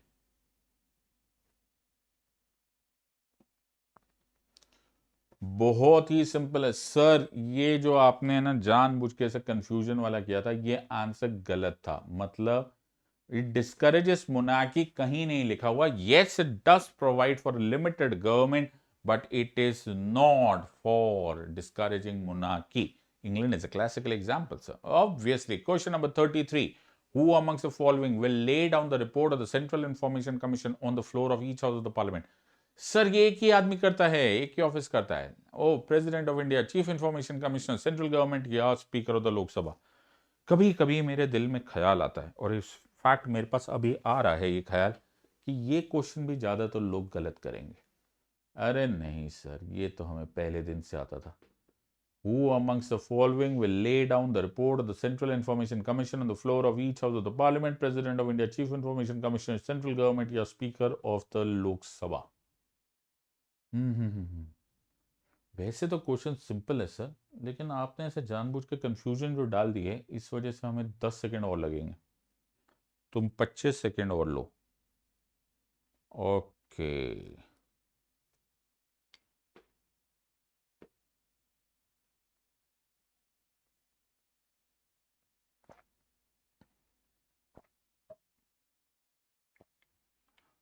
all right, your time is up. Let us go for the next answer. Answer बहुत सिंपल है। अरे मैंने को लगा ही था। How many of you have got this answer correct? I will be very very proud of you. जिन जिन का ये आंसर +2 आया है, ओके, मेरी तरफ से आधा नंबर और। वाह, beautiful. Okay, beautiful answer. It is the central government who does this. Very very important. Question number 34।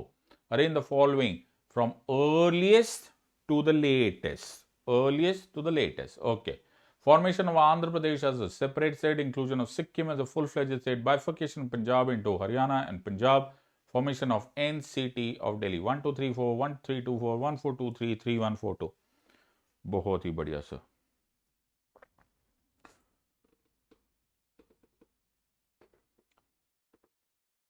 बहुत ही बढ़िया सर, बहुत ही, कोई टेंशन ही नहीं है सर हमको, ये क्वेश्चन का आंसर आता है हमको।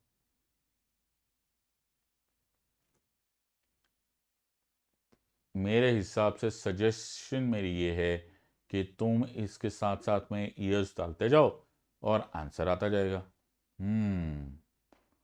एलिमिनेशन से भी किया जा सकता है ये क्वेश्चन, बिल्कुल।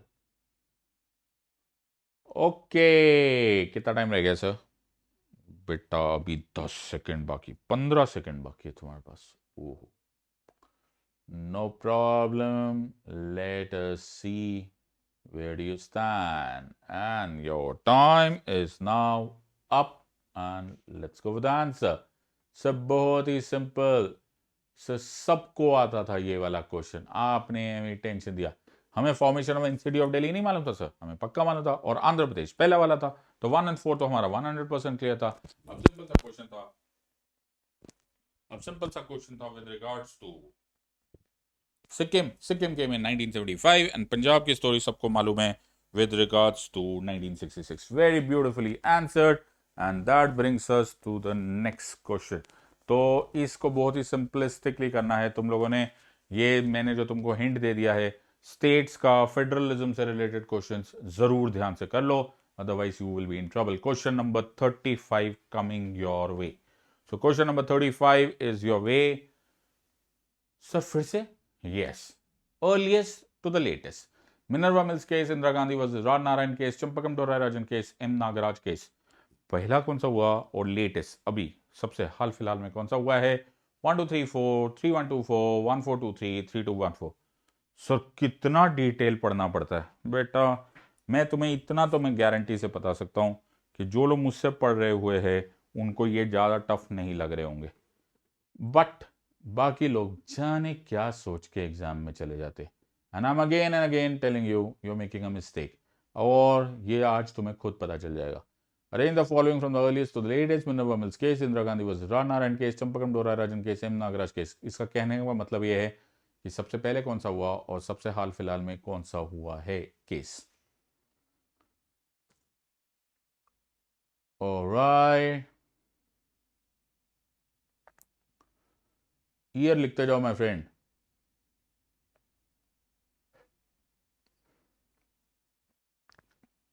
You have about 10 seconds more.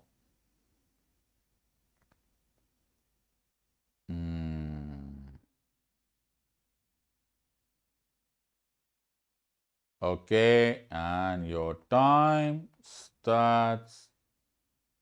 Oh my God, sir ये तो हमें आता था। चंपकम डोरा राजन केस 1951 का केस है, ऑब्वियस बात है। फिर Indira Gandhi versus Narain 1975, Minerva versus 1980, M Nagaraj 2006-2007 का केस है। This is such a simple question, और मैं सिर्फ यही नहीं चाहता कि तुम्हें ये सब कुछ ईयर्स के साथ हो, इन सब केसेस के इंपॉर्टेंट सेलिएंट फीचर्स भी तुम्हें मालूम होने चाहिए।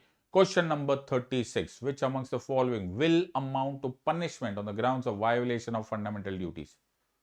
Oh, fundamental duties? Yes. 1. Promotion of practice of sati. 2. Killing an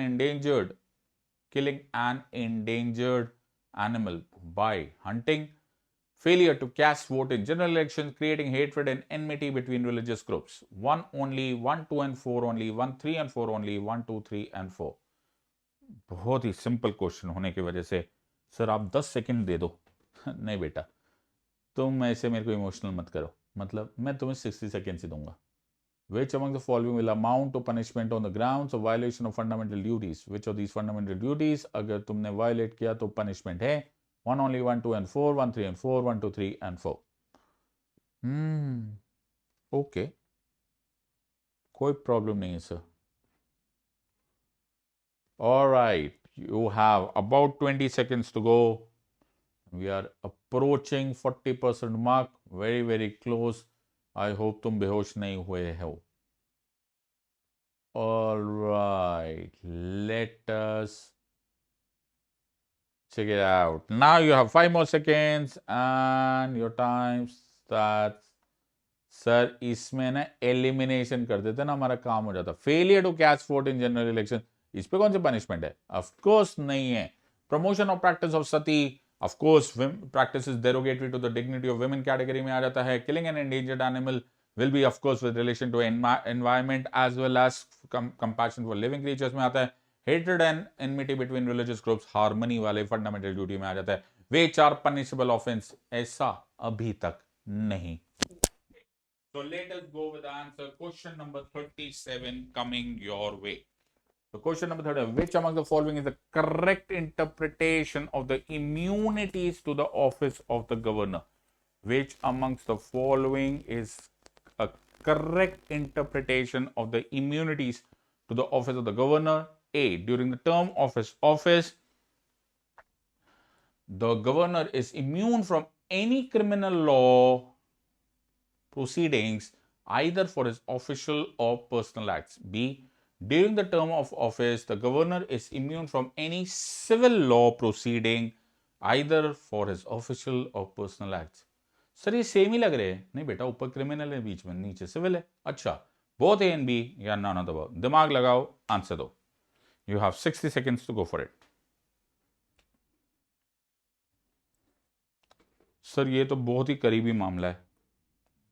जब करीबी मामला होता है तो both of the above answer दे रहे हो। नहीं नहीं, ऐसा तो कुछ नहीं है, मैं तो ऐसे भड़का रहा हूं तुमको। Okay, which amongst the following is the correct interpretation, correct पूछा गया है, of the immunities to the office of the governor.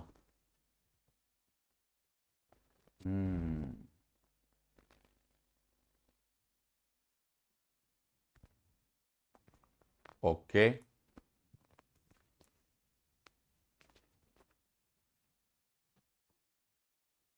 all right, you have 10 seconds more to go and let us go for the answer. The answer, of course. अरे sir, सिर्फ criminal law proceedings है as given under the constitution article 361 of the constitution. बहुत सारे लोगों ने कहीं बहुत तो नहीं लिख दिया, और किसी ने सिविल भी लिख दिया होगा, तो भाई ये तो बहुत मेजर गड़बड़ हो जाएगी। +2 -1 and 0। Very good. Question number 38, no breather. Right to property in the constitution of India is, sir constitution of India, yes, is a fundamental right. Legal right was a fundamental right only before the 44th Constitutional Amendment Act 1978 was declared as a part of the basic structure of the Constitution by Keshavananda Bharati judgment. बहुत ही बढ़िया sir.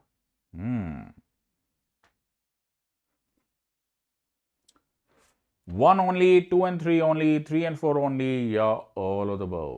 दिमाग लगा के answer दो। Right to property in the Constitution of India is fundamental right. Legal right was a fundamental right only before 44th Constitutional Amendment Act 1978 was declared as a part of the basic structure of the Constitution by Keshavananda Bharati judgment. सही, तो बहुत ही simple question हो गया। वैसे मुझे पूरा यकीन है तुम्हें एक क्वेश्चन का आंसर आता है, बस दिमाग लगाना। 1 only, 2 and 3 only, 3 and 4 only, या all of the above? Okay, कितना टाइम रह गया बेटा? अभी तुम्हारे पास 25 सेकेंड्स है, थोड़ा सा दिमाग लगा के आंसर देना। You should not make mistakes in these questions, ये बोनस क्वेश्चंस होते हैं। You must give your answer correctly. Okay, you have 5 more seconds to go and your time is up. Let us see the answer. Sir ये बहुत ही simple था। Actually 44th Constitutional Amendment Act के बाद ही the fundamental right to property was converted into a legal right. So it was a fundamental right only before the 44th Amendment 1978, और आज की date में ये legal right है। Question number 39 sir एक ही है। SDG Sustainable Development Goals Dashboard for monitoring development goals and taking better informed decisions in India has been developed by Ministry of Statistics and Program Implementation, Department of Personnel and Training, NITI Aayog या Ministry of Rural Development। चक्कर आ रही है sir हमको, कहां से पूछ रहे हो बेटा? एग्जाम के लिए इतनी होलसम प्रिपरेशन होनी ही चाहिए। Sustainable Development Goals Dashboard for monitoring development goals and taking better informed decisions in India has been developed by Ministry of Statistics and Program Implementation, Department of Personnel and Training, NITI Aayog, Ministry of Rural Development। बहुत ही बढ़िया sir, बहुत ही बढ़िया sir. इसमें ना हमें 5 second ही दे दो, क्योंकि इसमें हमको सिर्फ हेड्स करना है या टेल्स करना है। इसमें इतना टाइम थोड़ा लगता है बेटा। हेड्स टेल्स पे एग्जाम देने मत चले जाना, बहुत मुश्किल हो जाएगी।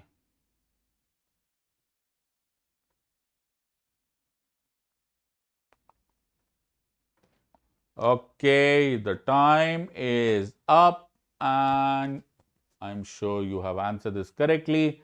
Answer of course is MOSPI, the Ministry of Statistics and Program Implementation। ये सब जरूर पढ़ लेना बेटा, गवर्नेंस के बड़े अच्छे क्वेश्चंस आते हैं। ये तो वैसे स्टैंडर्ड क्वेश्चंस है, बहुत सिंपल है, ये तो केवल डायग्नोस्टिक क्वेश्चंस है। And this brings us to 40% mark. अरे सर ये क्या है? If a convict undergoing a sentence for a period of 10 years rigorous imprisonment makes a plea before the president to reduce his sentence to 7 years, then it shall be technically known as respite, remission, pardon या commutation। मुझे पता नहीं ऐसा क्यों लग रहा है कि बहुत सारे लोगों को सदमा लग गया कि सर ये क्वेश्चन क्या है। जिनको सदमा लगा है उनके बाद साथ मेरी सिंपैथी है, बाकी लोग इसका आंसर दो। If a convict undergoing a sentence for a period of 10 years rigorous imprisonment makes a plea before the president to reduce his sentence to 7 years, then it shall be technically known as respite, remission, pardon, commutation। अब तुम्हें समझ में आ रहा होगा कि polity कैसे पढ़ते हैं।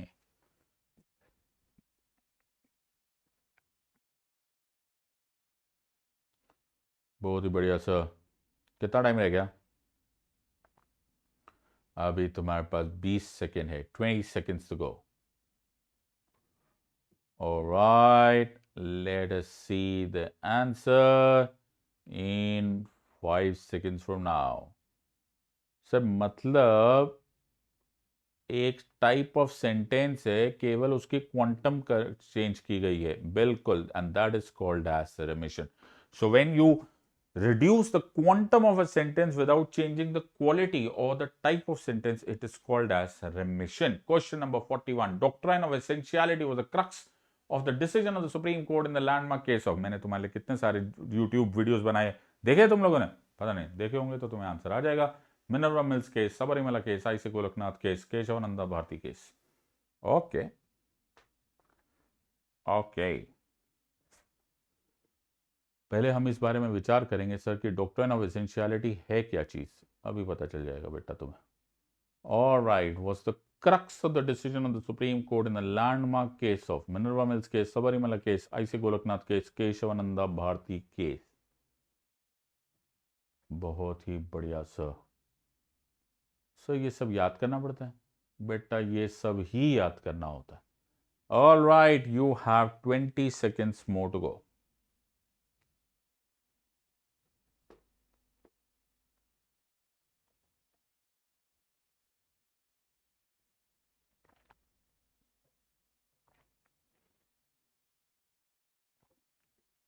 Okay, I think the time is up, and of course the answer is the Sabarimala case, जिसमें essential religious practice के basis पर ये decision judgment हुआ था. Actually, this was given first time in the Shirur Mutt case of 1954. ये मैंने बहुत अच्छी तरह से judgment में बताया हुआ है. Make sure that you study this. Don't go to the exam without preparing for this. Question number 42. Which of the following are correct? Number 1, ये क्वेश्चन एक एक स्टेटमेंट को जरा ध्यान से देखना. Unlike in Britain, in India there is no provision in the constitution for the system of legal responsibility of a minister.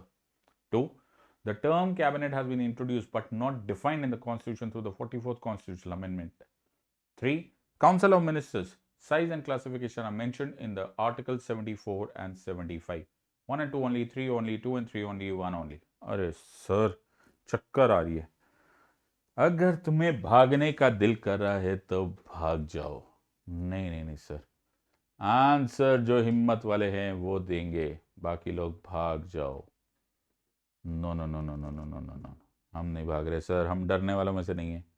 अभी पता चल जाएगा बेटा कि at the end of 100th question तुम्हें सही मायनों में पता चल जाएगा तुम कहाँ खड़े हो.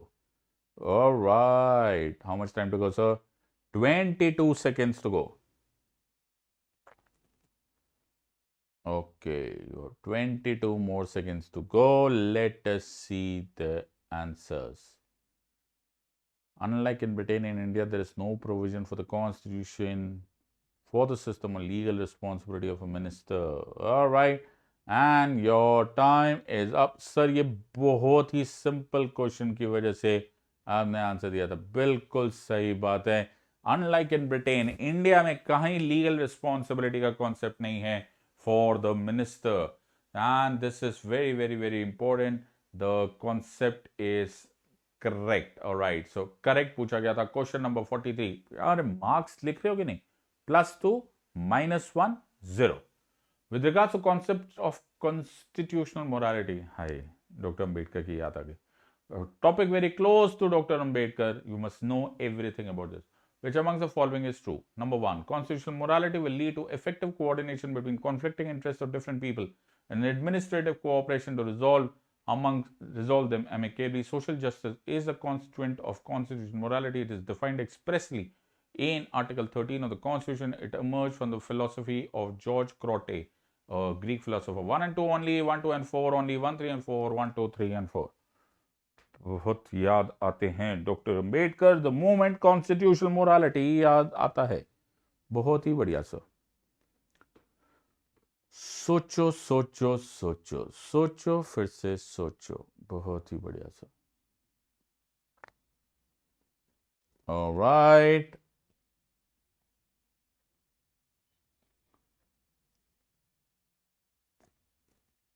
कितना टाइम रह गया बेटा? अभी 20 सेकेंड बाकी है. 20 seconds more to go. Alright, let us understand this. You still have about 10 seconds to go. Make no mistake about it. Alright, here goes the answer, and the answer of course it is defined expressly. कहाँ लिखा है sir? नहीं लिखा, हमने article 13 पूरा पढ़ा हुआ है, कहीं नहीं लिखा हुआ constitutional morality. Constitutional morality is something that you have to understand from the wisdom of Dr. Ambedkar and the founding fathers. Question number 44. As per the constitution, who amongst the following shall be the members of the Gram Sabha? All members of parliament and members of legislative assembly, residents of the village, without any necessity of having registered themselves in the electoral roll of the village constituency. Persons registered in the electoral rolls relating to the village comprised within the area of panchayat, all adults residing in the village, 1 and 2 only, 4 only, 2 only, 1, 2 and 3. बहुत ही बढ़िया, this is 3 only. बहुत ही बढ़िया sir, ये तो हमको आता है. Alright.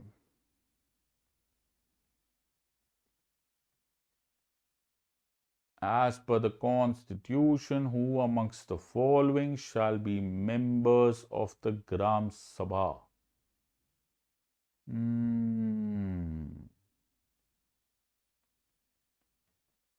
Okay.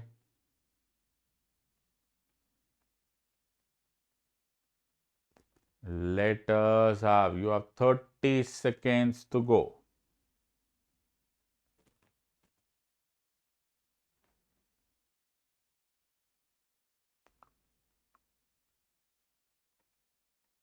And the time is up and let us see. Sir ये बहुत ही सिंपल क्वेश्चन था. आपने जब पूरा तो इतने क्लासिकली लिख दिया था, without any necessity of having registered themselves in the electoral roll. आपने पूरा का पूरा गेम ही खराब कर दिया था. बिल्कुल बहुत सिंपलिस्टिकली आप 1 को एलिमिनेट कर सकते थे and you could have answered this question. That brings us to question number 45. ये बोनस क्वेश्चन था. As per the Constitution of India, the Union Council of Ministers is collectively responsible to. अरे sir आप मत जाओ sir, इसके लिए 60 seconds की जरूरत नहीं है. 10 सेकंड में आंसर हो जाएगा. बेटा तुम 10 सेकंड लो, 15 सेकंड लो, मैं तुम्हें 60 सेकंड दूंगा. The Union Council of Ministers is collectively responsible to the President of India, Lok Sabha, Rajya Sabha, both the houses of the Parliament. बहुत ही बढ़िया सर. 60 seconds हुए तुम्हारे पास. Answer दे दो. All right, you have 60 seconds to go for it.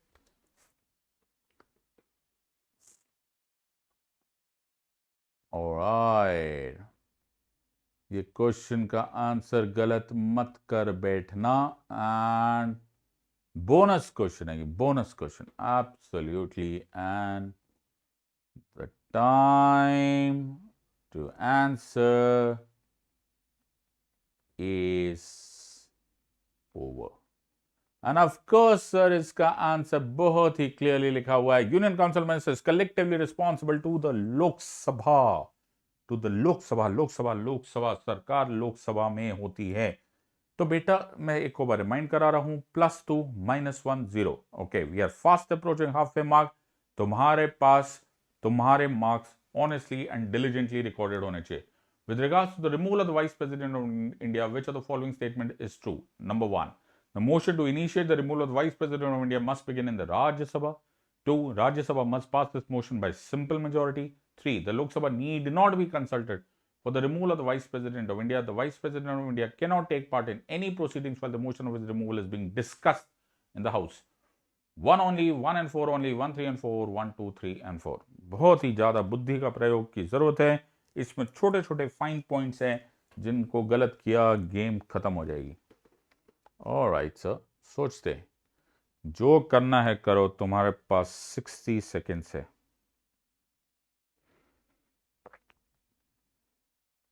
Okay.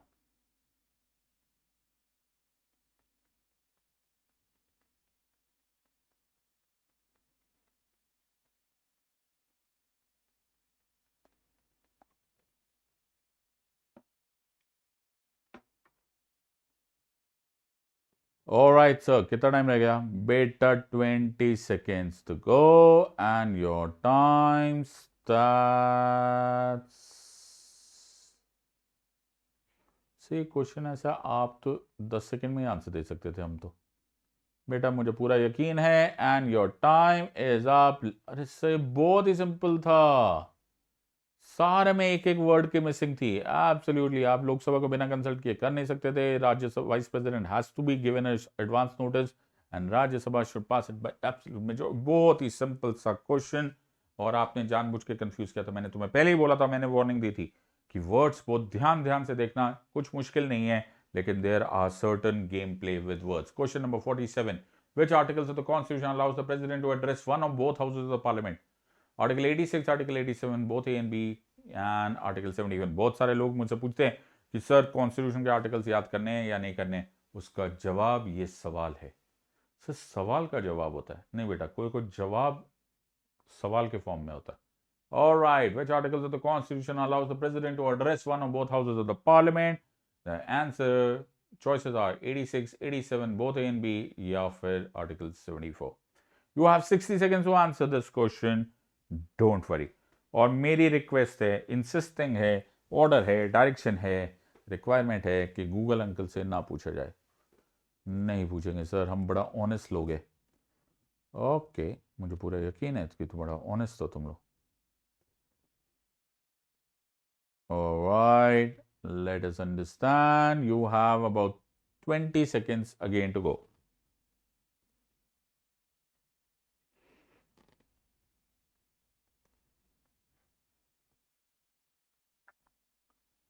Alright, 5 seconds more to go.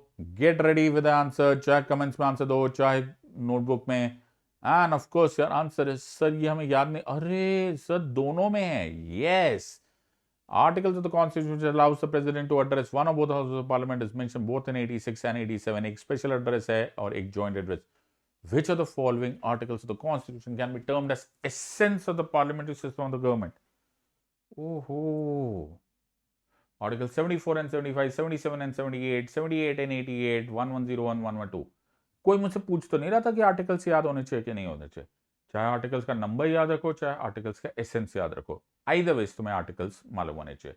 So you have 74, 75, 77, 78, 78, 88 and 110, 112। So ये तो practically impossible है to remember the constitution articles. इसीलिए तो मैं तुम्हें बोलता हूं कि हमारे साथ पढ़ोगे तो तुम्हें आर्टिकल्स याद भी नहीं करने पड़ेंगे और याद हो जाएंगे। There is a method to this madness. That is why जो स्टूडेंट्स मुझसे पढ़े हुए हैं वो ये गलत कर नहीं सकते हैं। उनको सपने में भी यही आंसर आ जाएगा।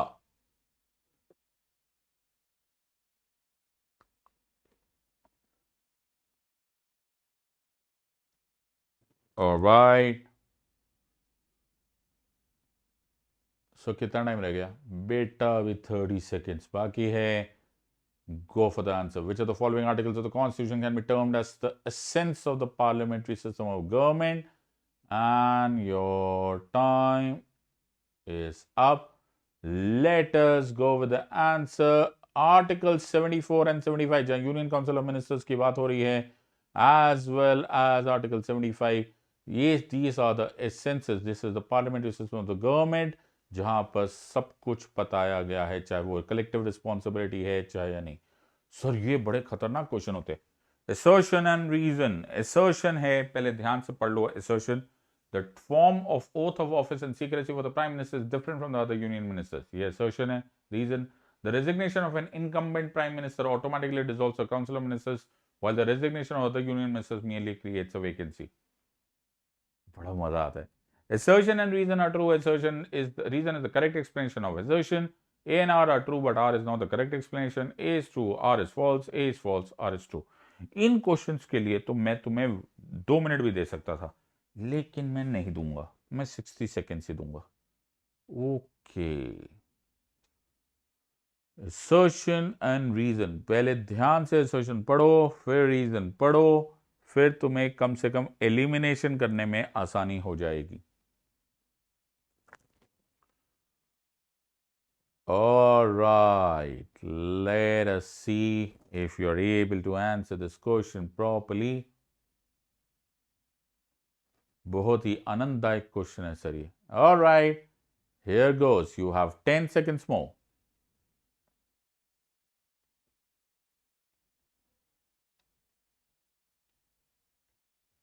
Let's go and your answer. Of course sir, ये बहुत ही सिंपल है। अच्छा हुआ आपने ये question,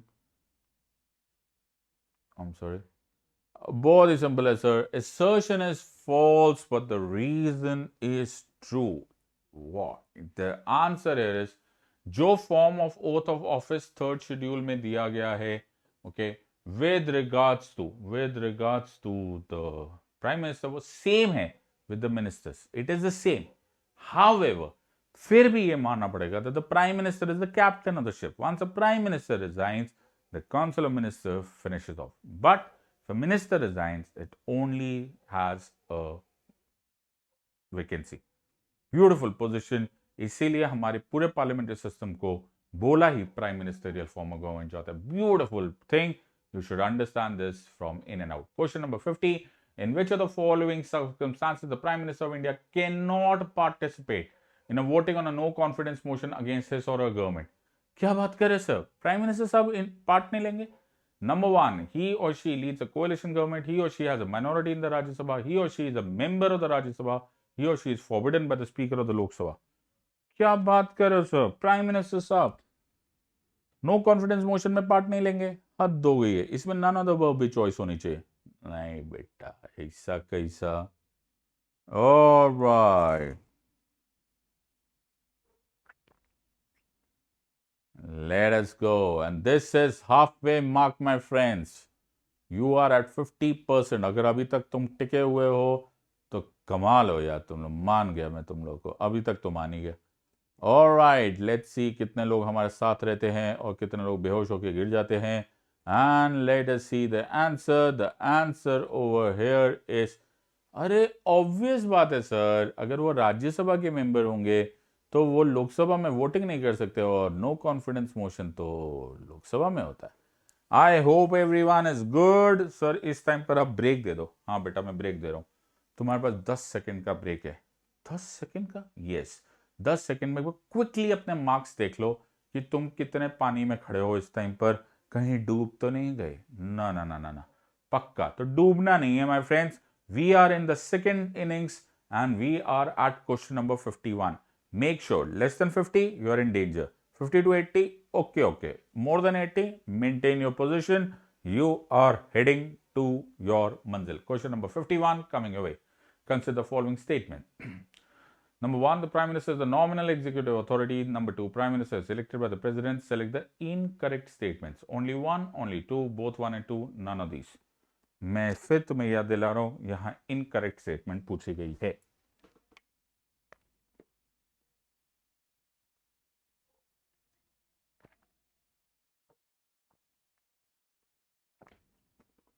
okay,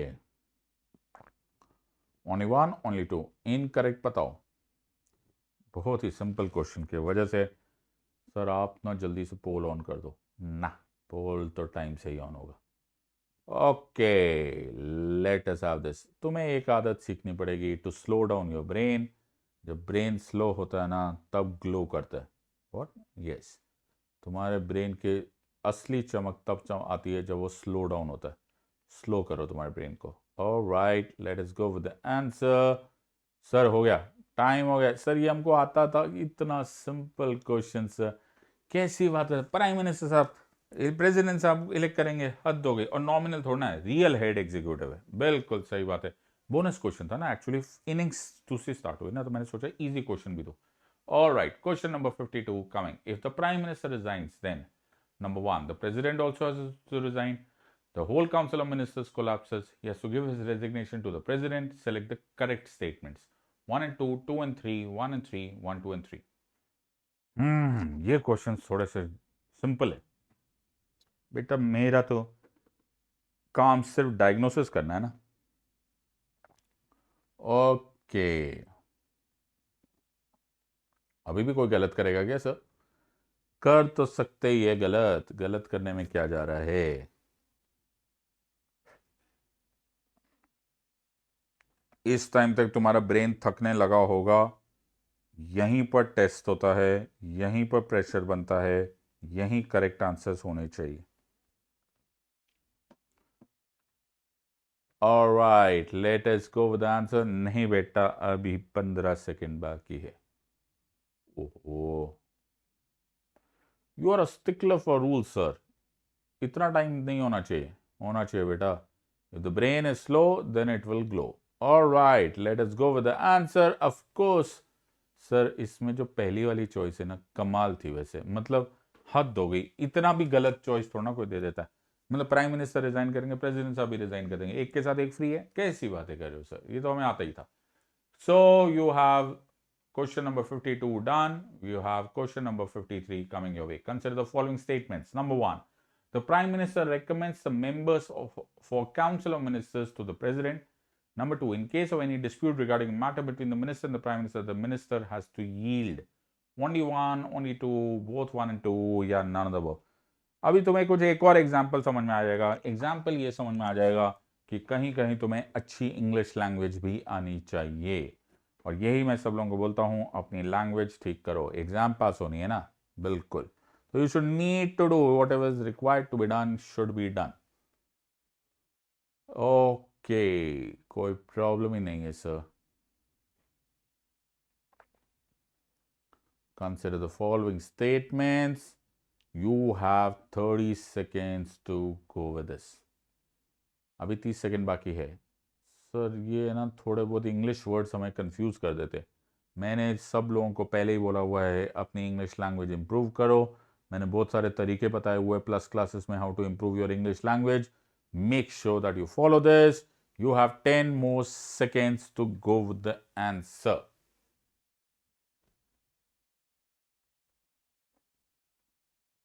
alright, here goes the answer. Sir simple सा क्वेश्चन था, मिनिस्टर हैज टू यील्ड का मतलब होता है दैट अगर प्राइम मिनिस्टर साहब बोलेंगे तो मिनिस्टर साहब को मानना पड़ेगा। Very good. Question number 54 coming your way.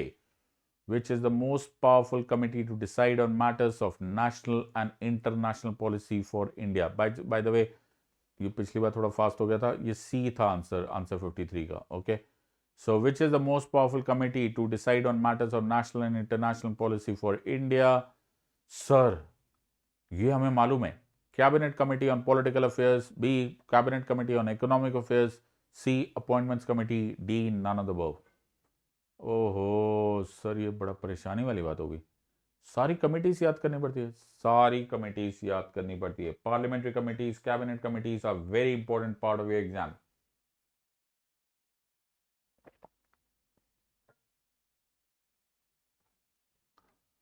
You have 35 seconds to answer. सोचो, थोड़े तो नाम से ही हो जाएगा। मेरे ख्याल से कॉमन सेंस से ये आंसर किया जा सकता है, इसमें कोई खास प्रॉब्लम होनी नहीं चाहिए। Alright, you still have about 10 seconds to go.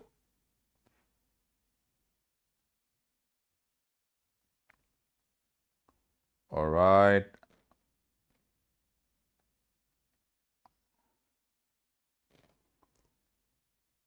Let us go for the answer. The answer, of course, is Cabinet Committee on Political Affairs. तुम्हें ये क्वेश्चन कई बार आता है, my friends, ये याद रख लेना। Okay, which is the most powerful committee? You should be knowing these parts. ये बहुत जरूरी होते हैं cabinet committees. Question number 55. Which among the following can be included in the cabinet meeting in India's parliamentary form of government? ये which among the following है या who amongst the following? Number 1, only cabinet ministers. B, cabinet ministers and ministers of the state. Number C, the prime minister and the cabinet minister, या all of the above. Sir ये question थोड़ा सा confusing सा नहीं लग रहा? अरे question बहुत कंफ्यूजिंग है, कैसी बात कर रहे हो? हु और विच amongst the following can be made a part of the cabinet meetings? कैसी बात कर रहे हो सर, हद हो गई है। इतना सिंपल क्वेश्चन लग रहा है ये, बट फिर भी कंफ्यूजिंग लग रहा है सर, कमाल क्वेश्चन है। Okay, so let us understand this in the context. तो केवल वर्ड्स मत पढ़ो, please don't try to second guess this answer. Make sure that you know this answer correctly. All right, so let us understand this. Okay, you have 20 seconds to go. क्या बात करो, 20 second? Sir ये तो 10 second का answer है। हाँ वैसे बात तो सही भी है, चाहे मैं 20 सेकेंड दूं चाहे 1 साल दूं, जब तक तुम्हें ये टॉपिक आएगा नहीं तुम आंसर दे नहीं पाओगे। You have 5 more seconds to answer, और यहां पर होगा एक सरप्राइज पैकेज। क्या बात कर रहे हो? यस, जस्ट बिकॉज कैबिनेट की कोई मीटिंग चल रही है does not mean it is open only to cabinet ministers. Anyone whom the prime minister wants can be a part of this. Question number 56. A minister in the union government is individually responsible to number 1 council of ministers, B prime minister, C president, D parliament. अरे sir, individual की बात हो रही है, पहले collective था अब individual है.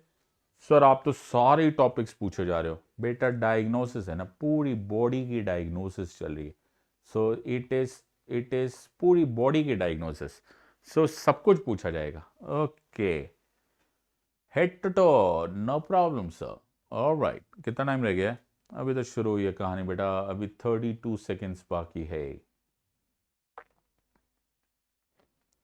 Alright, we are at question number 56. थक गए होंगे तो पानी पी लो. सर डर भी गए तो, डर हो गए तो भाग जाओ, कोई प्रॉब्लम नहीं. नो प्रॉब्लम सर, हम डरने वालों में से नहीं है sir. Alright, let's go, let's see the answer in the next 10 seconds. All right, your time is over and here goes the answer. Sir, ये हमको आता था, president. That is why उनको बोला जाता है the ministers occupy office at the pleasure of the president. बहुत ही बढ़िया. Question number 57. कहाँ से पढ़ना होता है तो जाके ये आंसर्स आते हैं my friends. With regards to the selection committee for the Lokpal of India, consider the following. Number 1, Attorney General of India. Number 2, Chairman of the Rajya Sabha. Number 3, Prime Minister of India. Number 4, Central Vigilance Commissioner. As per the Lokpal and Lokayukta Act, which amongst the above will be a part of the selection committee? 1 only, 3 only, 1, 3 and 4, yeah, all of the above. Sir, मालूम है 90% लोग statutory bodies, Lokpal, CAG वगैरह सब छोड़ के चले जाते. जाने क्या सोच के एग्जाम में चले जाते, पता नहीं क्या सोचेंगे. किस्मत के बेसिस पे पास हो जाओगे? इतना सिंपल नहीं है my friend. Use your brain, put your focus. Alright, so you have Attorney General of India, Chairman of the Rajya Sabha, Prime Minister of India, Central Vigilance Commissioner. Who amongst the above will be a part of the selection committee? Alright, let us see this. 1 only, 3 only, 1, 3 and 4, all of the above. You have 10 more seconds to go for this. Let's go.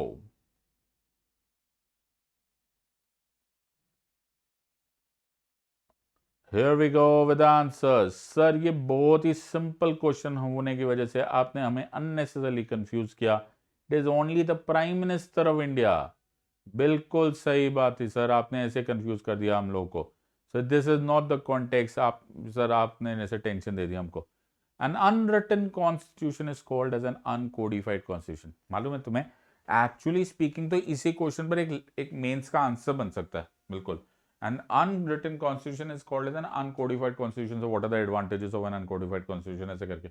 Which amongst the following has or have an uncodified constitution? USA, England, Israel या New Zealand? 1 only, 2 only, 2, 3 and 4 या all of the above.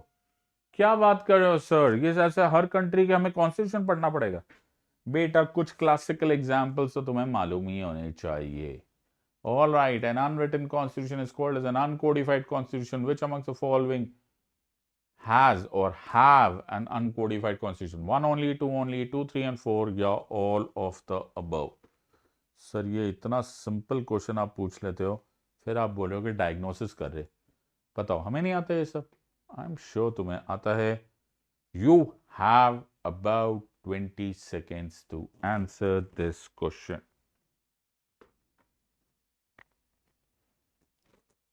Okay. Let us see तुम कितना answer दे पाते हो या नहीं दे पाते हो. Alright, here goes your time. ये सर ये बहुत ही सिंपल सा क्वेश्चन था. इंग्लैंड आंसर है बेटा, इंग्लैंड के दोस्त भी उसके साथ है. What? Yes. Israel and New Zealand are also classical examples of countries which have got uncodified constitution. Congratulations. मैंने तुम्हारा नॉलेज बेस बढ़ा दिया. बहुत बढ़िया सर. हमें लगा था हमने सब रट लिया. रट लेने से कुछ नहीं होता.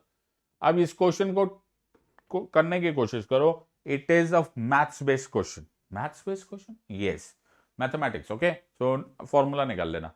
In the Lok Sabha on a given day only 200 members are present and voting. ये एक assumption है. Okay, what will be the minimum number of votes required to pass an impeachment motion against the president?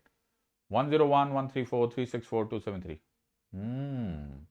मतलब आज हमारे लोकसभा में केवल 200 members आए हैं, तो how many minimum members of number of votes will be required to pass an impeachment motion against the president?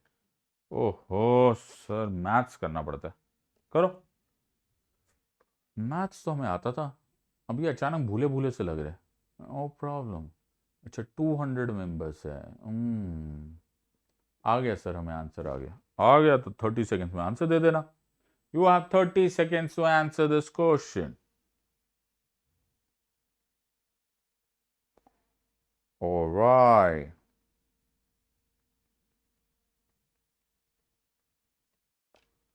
Alright sir, answer आ गया sir. Alright, you have 10 seconds to answer this question. Alright, here goes the answer. Sir आ गया. Sir हमें लगा था 101 होगा. बेटा 2/3 of the total strength of the house. ओहो, ये तो सोचा ही नहीं. तभी तो बेटा ये डिस्ट्रैक्शन क्वेश्चन था. प्रेसिडेंट वोटिंग का कोई लेना देना ही नहीं था इंपीचमेंट मोशन से. ये मैंने जानबूझकर डिस्ट्रैक्ट किया था. सर ये तो गलत बात है. ये इस लाइन का कोई मतलब ही नहीं था, because president voting does not matter in case of impeachment motion. This brings us to 60th question. अभी तक तुम्हारा हाल क्या है? Secularism includes which amongst the following? watchful ambivalence of the state institutions from religious authorities. Number 2, freedom to practice one's faith or belief without harming others or to change it or not have one according to one's choice, one's own conscience. Equality, so that our religious beliefs or lack of them doesn't put us or any of us at an advantage or a disadvantage. 1 only, 2 only, 2 and 3 only, 1, 2 and 3. Let us go with this.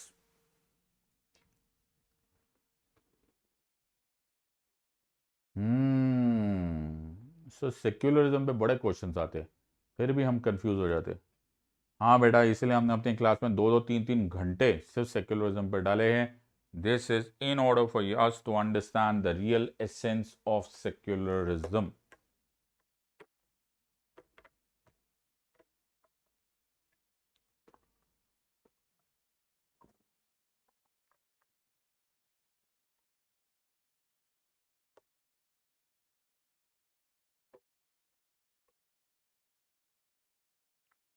Alright sir, how much time? बेटा तुम्हारे पास है 15 second और 15 seconds और. Alright, let's see the answer in the next 5 seconds. You are touching 60% mark. You've done immensely well. बहुत ही simple question का answer, and the answer of course is 1, 2 and 3. ये exactly हमारी concept of secularism है. ना left ना right. Beautifully done. अगर तुमने ये आंसर दिया है, +2, -1 and 0. So break. हाँ बेटा, 60 क्वेश्चन हो गए. ब्रेक का तो बनता है. थक गए होंगे तुम लोग. तुम्हारे पास 10 सेकेंड का ब्रेक है. 10 सेकेंड, यस. क्विकली अपने मार्क्स देख लो, किस हालत में हो इस टाइम पर तुम. Are you less than 50, are you between 50 to 80 और मोर देन 80? सो 10 सेकेंड हो गए. चलो नेक्स्ट क्वेश्चन. सांस भी नहीं लेने दी सर आपने. Which of the following best describes the role of the Prime Minister? Keystone of the Cabinet Arch, Leader of the Opposition, Presiding Officer of the Lok Sabha, या all of the above? बहुत ही बढ़िया sir, ये बहुत ही बढ़िया question होने की वजह से हमें इस क्वेश्चन का आंसर आता है. सर बड़ी सारी तारीफें होती है प्राइम मिनिस्टर साहब की, उनमें से ये कुछ शुमार होंगी पक्का 100%. All right. Let's go with the answer.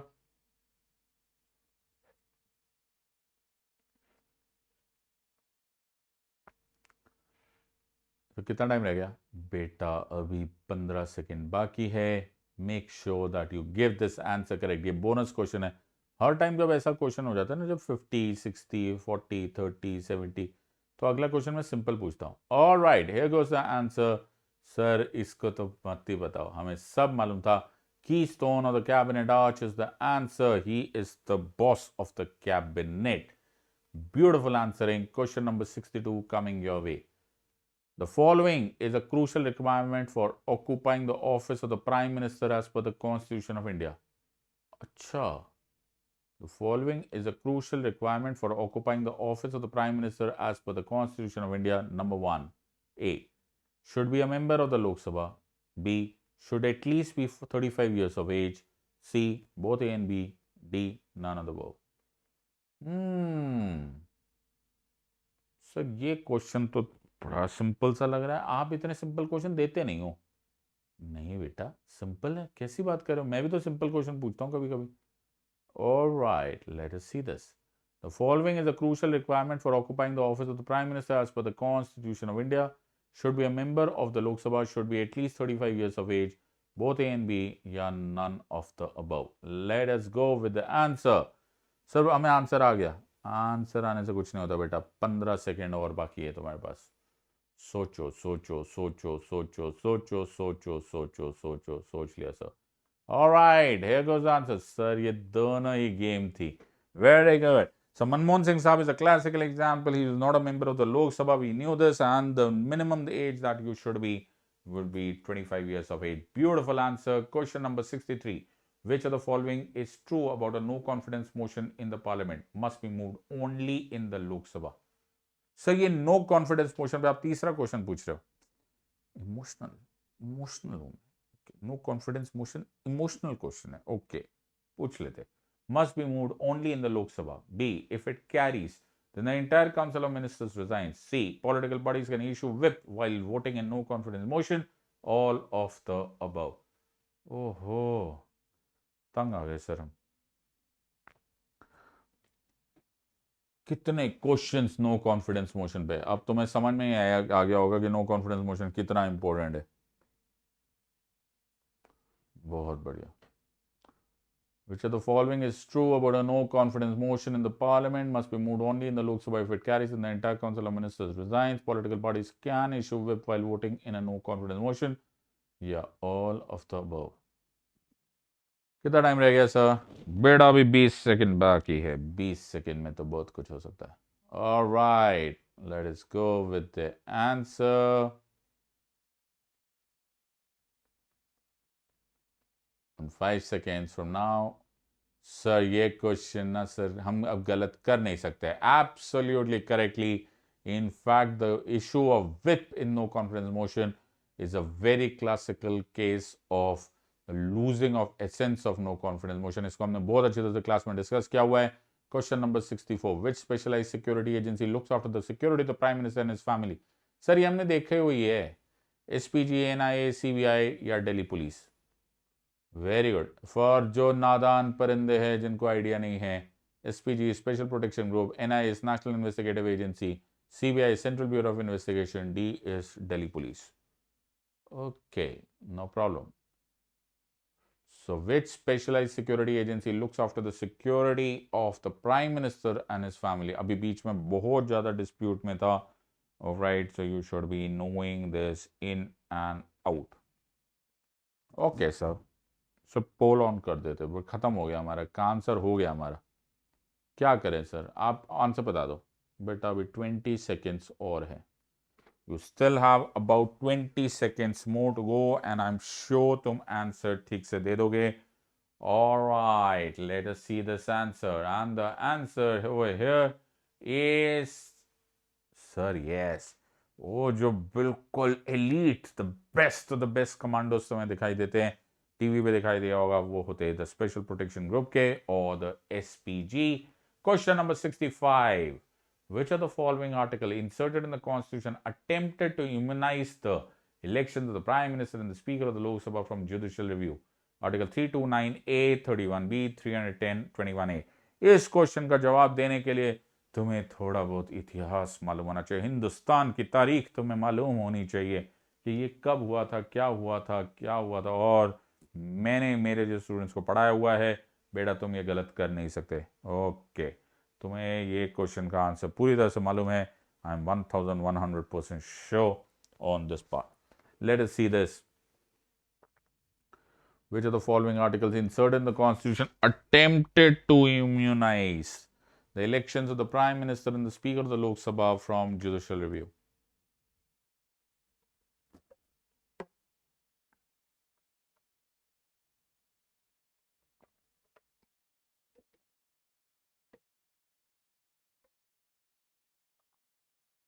Let's see the answer. And sir इसका तो आंसर हमें बताना ही नहीं चाहिए. क्यों? क्योंकि हमें ऐसे ही पता चल गया था. क्योंकि हम एलिमिनेट कर सकते हैं ना सर. 31B 310 21A को और 329A ऑब्वियसली. तो ये हमको तो पहले ही मालूम था कि ये अमेंडमेंट की वजह से है, तो हमें ऐसे ही इसको एलिमिनेट कर लेना चाहिए था. But for those of you don't know this was inserted by Madam Indira Gandhi to immunize the elections of the Prime Minister and the Speaker from the Lok Sabha from judicial review. This was soon, or rather soon after the Allahabad High Court judgment against Madam Indira Gandhi. Very beautiful question. Question number 66. What is the maximum percentage of the members of the House who can be appointed as members of the Union Council of Ministers? अच्छा, ऐसा भी कोई percentage है? Yes, 10, 15, 25, none of the above. Sir हमें तो नहीं लगता ऐसी कोई लिमिट डिसाइडेड है. What is the maximum percentage of members of the House who can be appointed as members of the Union Council of Ministers? 10%, 15%, 25% या none of the above? Sir आपने ना ऐसे जानबूझ के कंफ्यूजिंग क्वेश्चंस डाले हुए. ऐसा कोई परसेंटेज होती ही नहीं है. ओके, ऐसे कहाँ कोई लिमिट मुकर्रर ही नहीं हुई है. अरे देख लेते भैया, none of the above. Answer दे दो. गुस्सा क्यों हो रहे हो? ऑलराइट, कितना टाइम रह गया? अरे टाइम ही टाइम है. 10 सेकेंड. बताओ. 10 seconds more to go. बहुत बढ़िया. Alright, you have 10 seconds more to go. No problem, sir. And here goes the answer. बहुत ही बढ़िया, sir. This was the 15%, the 2003 amendment, which brought in the 15% limit. Yes, sir. अच्छा वो आपने बता दिया. ये एक छोटे छोटे क्वेश्चंस होते हैं जो आमतौर पे बोनस क्वेश्चंस का काम करते हैं. लेकिन मैं तो तुम्हारी डायग्नोसिस कर रहा हूं ना. ओके, तो मैं तो हर तरह के क्वेश्चन डालूंगा. Question number 67. How are the salaries and allowances of the union ministers determined? Okay, by the cabinet secretariat, by the parliament, by the ministry of finance, by the ministry of parliamentary affairs. ओहो sir, अब इसको कहां से हम पूछें? Sir सारी ministries के सारे काम हम इनसे पूछ लो आप. नहीं बेटा, मैं तो सिर्फ ये चेक करना चाहता हूं कि तुम्हें आइडिया है या नहीं है. ऑलराइट, ये सारी स्टोरीज एक मैट्रिक्स के तहत याद रहती है माय फ्रेंड. ऐसे पार्ट्स में पढ़ोगे ब्रेन हो जाएगा शट डाउन. ना ना ना ना सर, हमें ठीक है. Alright, here goes the answer. You have about 10 seconds more to go. Okay.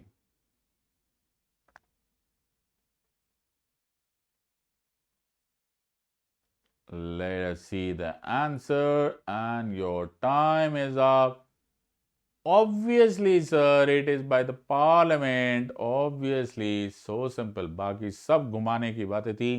This is by the parliament. This is very beautiful question.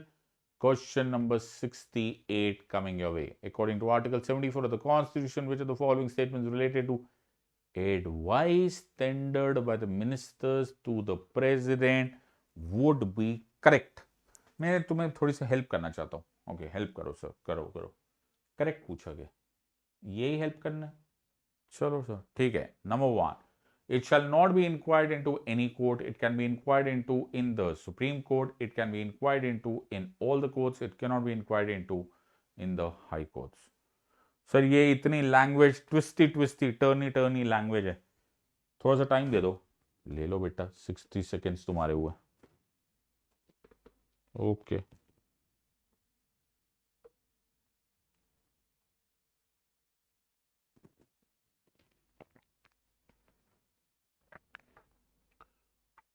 Alright sir, हो गया हमारा आंसर. अच्छा, alright, let me see this. And your time will be up in 10 seconds. Okay, you still have 10 more seconds to go, and that's it. All right, here we go. So 8. अरे हाँ sir, ये clearly mentioned है sir article 74 में, बिल्कुल। अरे मैंने देखा ही नहीं सर। यही मैं बोलता हूँ बेटा, इतनी डिटेल्ड पढ़ाई जरूर करो, वरना एग्जाम में स्लॉटर हो जाओगे। Question number 69, which article expressly, जिस लोगों ने नहीं किया एक बार फिर भी, answer is a of answer 68। Which article expressly provide for deputy prime minister in India. Sir सारे आर्टिकल्स याद है, पूछो sir. Article 74, 75, 78, none of the above. Which article expressly provides for Deputy Prime Minister of India? And Article 74, 75, 78 या none of the above. Sir हमको सारे articles याद है। आपने क्या सोच लिया हमको आर्टिकल्स नहीं याद हो गए? ओहो, सारे याद है हमको। ठीक है बेटा, गुस्सा क्यों? वाई गुस्सा? डोंट बी गुस्सा, आंसर दो। Alright, okay, let's see this. कितना टाइम रह गया सर? बेटा घड़ी के हिसाब से 22 सेकेंड्स लेफ्ट। ओहो, घड़ी बुला रही है। 22 seconds. All right. Which article expressly provides for the Deputy Prime Minister in India? 74, 75, 78, या none of the above. बहुत बढ़िया sir. You have 10 more seconds to answer this question. बहुत ही सिंपल क्वेश्चन होने की वजह से। अरे क्या बात कर रहे हो? Yes मेरा बेटा, Deputy Prime Minister is not a word which is mentioned anywhere in the Constitution of India. जबरदस्त ट्विस्ट के साथ I welcome question number 7070. 70% questions पे आ गए हो तुम लोग। पहली बात, तुम सब लोगों को मुबारक हो। अब आंसर दो इसको। Which among the following is not considered as a Panchayati Raj institution? Gram Sabha, Gram Panchayat, Gram cooperative society, Zila Parishad. Zila Parishad, okay, Zila. Alright, let us answer. So सोचना पड़ेगा कहाँ पार्लियामेंट, कहाँ पर कॉन्स्टिट्यूशन, कहाँ पंचायती राज, घुमाते ही रहते हो। Which amongst the following is not considered as a Panchayati Raj institution? Gram Sabha, Gram Panchayat, Gram cooperative society या जिला परिषद?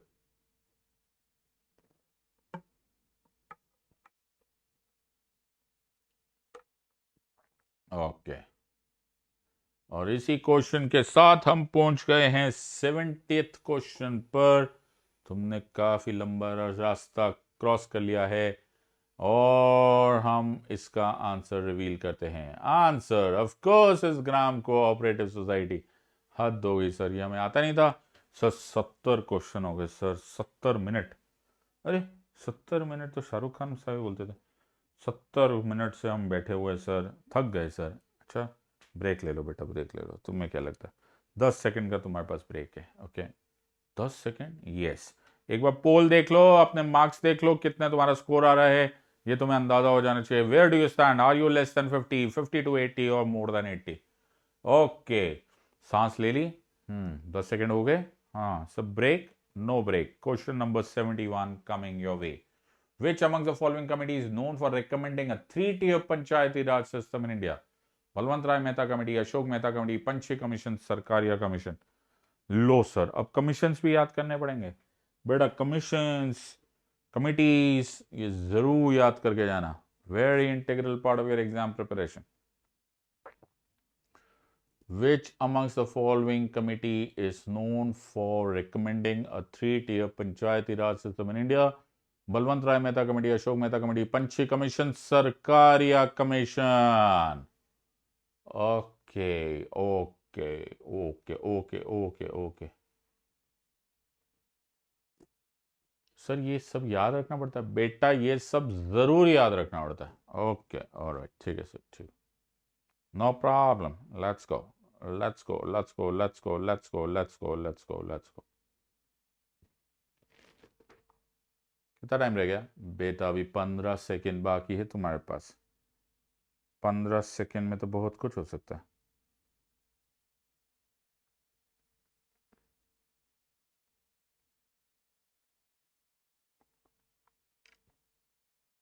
Here we go.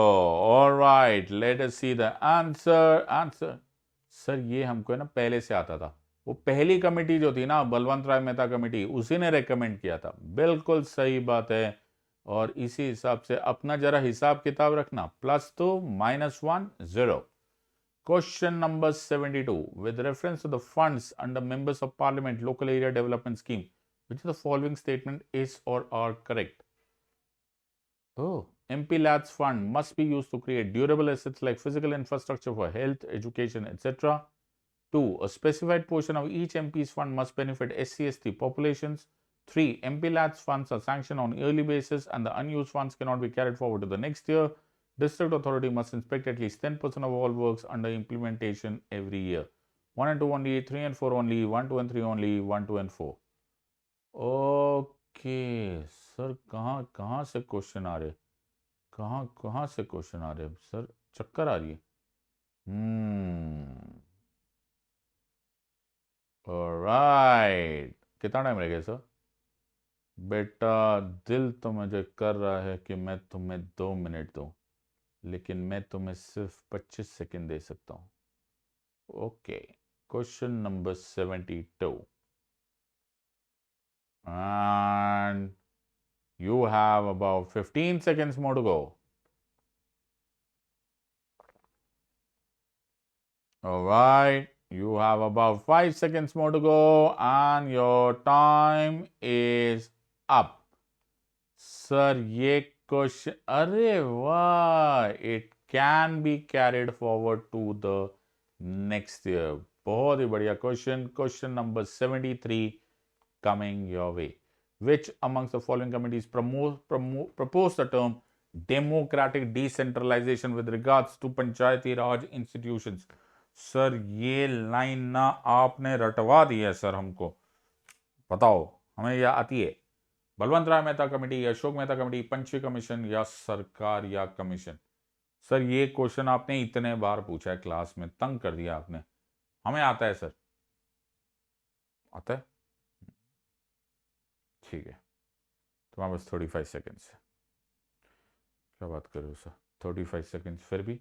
हाँ बेटा, क्वेश्चन टफ हो, सिंपल हो, 2 पेज का हो, 4 पेज का हो, 2 लाइन का हो, 3 लाइन का हो, 60 seconds. +2 -1 0। I believe in equality. ओहो, ठीक है बेटा। Alright, here we go. You have about 10 seconds to go. Alright. Here goes the answer. Sir बड़ी फेमस लाइन है। बलवंत राय मेहता कमेटी, जिन्होंने पहली बार पंचायती राज सिस्टम को डिस्क्राइब किया था एज डेमोक्रेटिक डिसेंट्रलाइजेशन। बहुत ही बढ़िया चल रहा है। Question number 74. What is the number of items in the 12th schedule added by the 74th Constitutional Amendment Act of 1992? 11, 16, 18, 20। अब सर ये तो हद ही होगी, अब हमें नंबर्स भी याद रखने पड़ेंगे। हाँ बेटा, खासकर पंचायती राज से रिलेटेड तो तुम्हें सब कुछ याद होना चाहिए। क्या बात कर रहे हो सर? और लोग ज्यादातर यही टॉपिक छोड़ के जाते, बड़े ही नादान परिंदे होते हैं जो Panchayati Raj, local government, judiciary, statutory governments, Lokpal, ये सब नहीं, ये सब छोड़ के जाते, कभी पास नहीं हो सकते। Absolutely not done. Also they have to understand the salient features, understand amendment, supreme court judgments, ये बहुत क्रूशल पार्ट है। सर कितना टाइम रह गया? मेरे घड़ी के हिसाब से तुम्हारे पास अभी 5 नहीं 10 सेकेंड और है। Alright, you have 10 seconds more.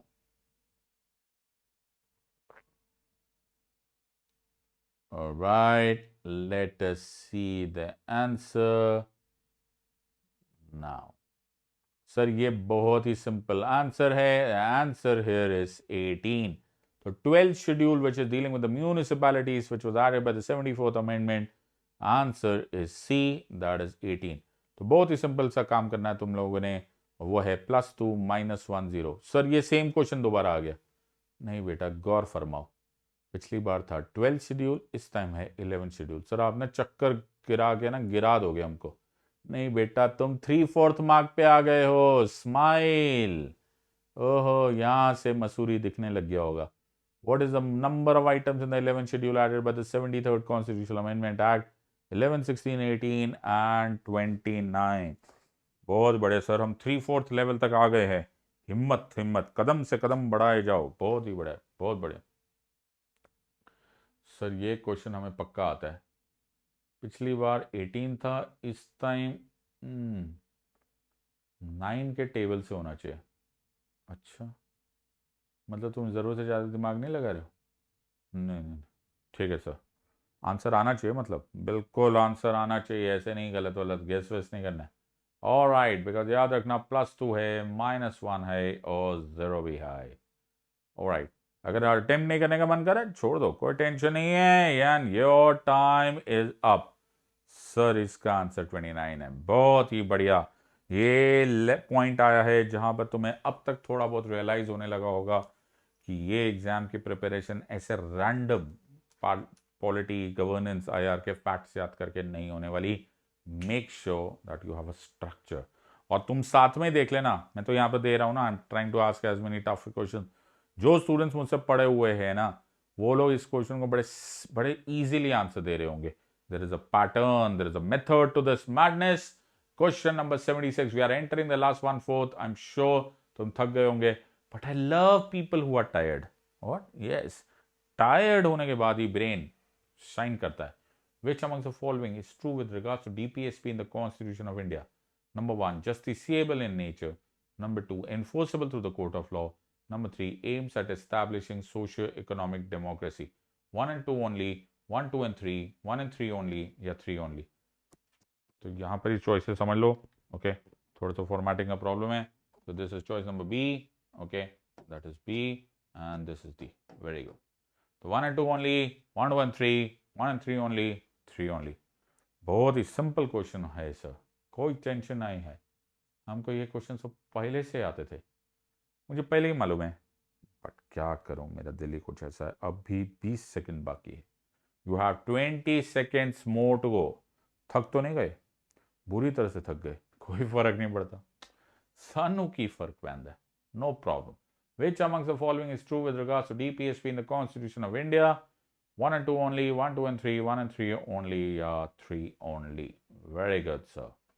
Let's go with the answer in 5 seconds from now. All right, let's go. And the answer here is the क्या बात कर रहे हो सर? बेटा, जस्टिसिएबल और एनफोर्सेबल एक ही सिक्के के दोनों नाम है। इन अदर वर्ड्स ये दोनों ही रॉन्ग है। So it does establish socio economic democracy.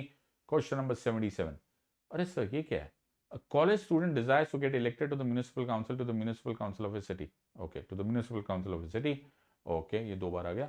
All right. The validity of his nomination would depend on the important condition amongst others that he obtains permission from the principal of his college, he is a member of the political party, his name voters figures in the voters list, he files a declaration owing allegiance to the constitution. Validity of his nomination. Okay. Sir ये बहुत ही simple questions पूछ रहा हूँ। हाँ बेटा, simple questions तो है। Let us now understand this.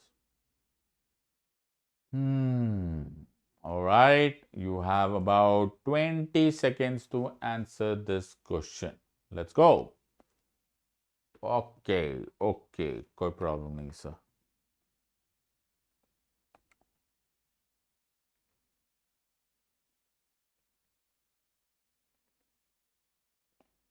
And your time is up. And बहुत ही सिंपल क्वेश्चन की वजह से, अरे सर इतना ही था, मुझे लगा प्रिंसिपल साहब से भी पूछना होगा। नहीं बेटा, प्रिंसिपल साहब से कुछ और पूछ लो, कॉलेज से रिलेटेड। यहाँ पर ये पूछने की जरूरत नहीं है।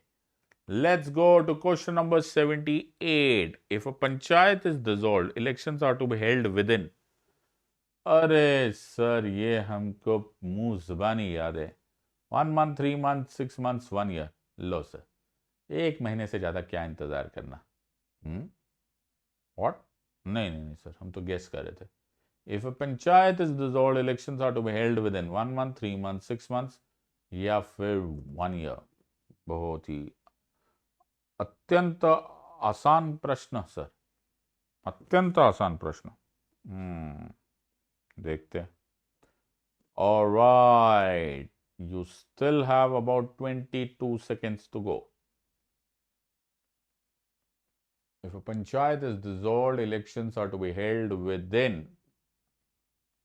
And your time is over. क्या बात करे सर, इतना टाइम, 6 months? मुझे लगा था 1 month। हाँ बेटा, अगर तुम्हें 1 month या कुछ और लगा था तो -1 डाल दो, बाकी सब लोग +2 डाल दो। +2, -1 and 0। Question number 79। Which one of the following authorities makes recommendations to the governor of the state as to the principles? Makes recommendations to the governor of the state as to the principles for determining the taxes and duties which may be appropriated by the panchayat in that particular state. District Planning Committee, State Finance Commission, Finance Ministry of the state, Panchayati Raj Ministry of that state. Sir ये कुछ ज्यादा ही आप पंचायती राज पे question नहीं पूछ रहे बेटा, हर तरह के questions, everything, constitution, parliament, ministries, executives, local governments, judiciary, everything is to be understood in detail। और वैसे भी मैं तो तुम्हारा डायग्नोसिस कर रहा हूँ ना, full body scan. Okay, alright, ठीक है। ओके, कितना टाइम रह गया? अभी देख के बताता हूँ। ओहो, अभी 20 सेकेंड है। Alright, you still have 20 seconds to go. No problem. Alright, let's see this. Okay, and here goes. Last 5 seconds. Go for the answer. Sir ये क्वेश्चन का आंसर अब दो ही मत, हमें आता है state finance commission. This is the one जो 73rd and 74th amendment से आया है, and that is why it is the one which gives recommendations to the governor with relationship to the money that has to be appropriated to the panchayat. और बड़ी खुशी के साथ मैं तुम्हारी सूचना देना चाहता हूं, तुम 80th क्वेश्चन यानी कि 80% मार्क पे आ गए हो। Sir, in India first municipal corporation was set up in which amongst the following? Calcutta, Madras, Bombay and Delhi. Sir इतना इतिहास हम कहां से याद करें बेटा, ये तुम्हारे देश का इतिहास है। You should be knowing this in and out. In India, the first municipal corporation was set up in which amongst the following? Calcutta, Madras, Bombay या दिल्ली? बहुत ही बढ़िया सर, बहुत ही बढ़िया। ये तो क्वेश्चन का आंसर हमें आता है सर। इसमें हम हेड्स एंड टेल्स कर लेते हैं, कोई ज़रूरत नहीं हेड्स एंड टेल्स करने की, अभी तुम्हारे पास 15 सेकेंड बाकी है। ऑलराइट, और इसी के साथ 5 सेकेंड्स के बाद तुम्हारा क्वेश्चन नंबर 80 इज ओवर। और बहुत ही प्यारा answer is Madras municipal corporation. इस स्टेज तक चेक करते हुए जाना, +2, -1 and 0। सर 80 क्वेश्चन हो गए, थक गए, सांस फूल गई सर, बेहोश होने वाले। कोई बात नहीं बेटा, गहरी सांस लो और सांस छोड़ दो। क्या मतलब? तुम्हारे पास 10 सेकेंड है ब्रेक लेने का। एक बार अपने मार्क्स की तरफ गौर फरमा लो। Are you under less than 50, 50 to 80 या मोर देन 80? मोर देन 80 तुम सेफ हो, बाकी सब तुम्हें जरूरत है, यू नीड हेल्प। ओके, बाकी लोग make sure that you do it better. Question number 81। which of the following laws are not under the functional umbrella of NGT? अगर तुम में से कोई नादान परिंदा है जिसे नहीं मालूम है कि NGT क्या है, तो वो है national green tribunal. Okay, air, Prevention and Control of Pollution Act 1981.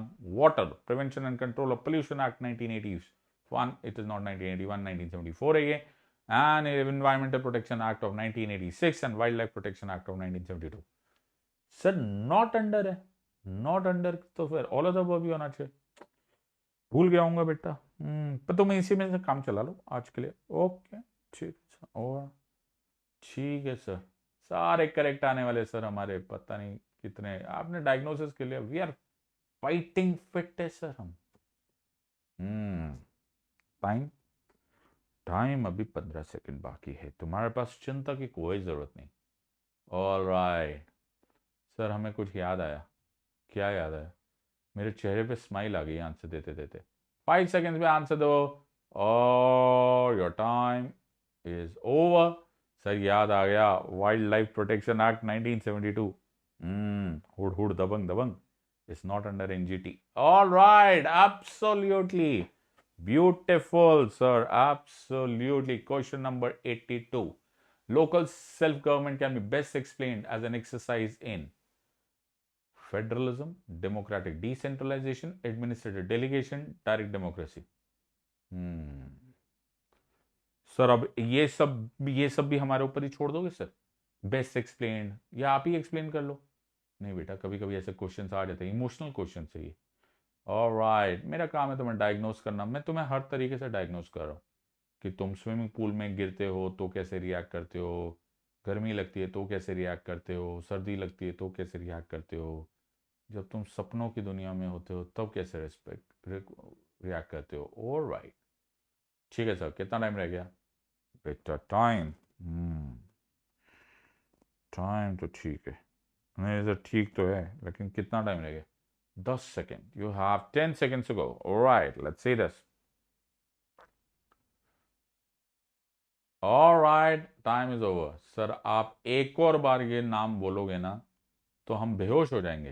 Democratic decentralisation, the statement given by Balwant Rai Mehta committee best describes the concept of local government.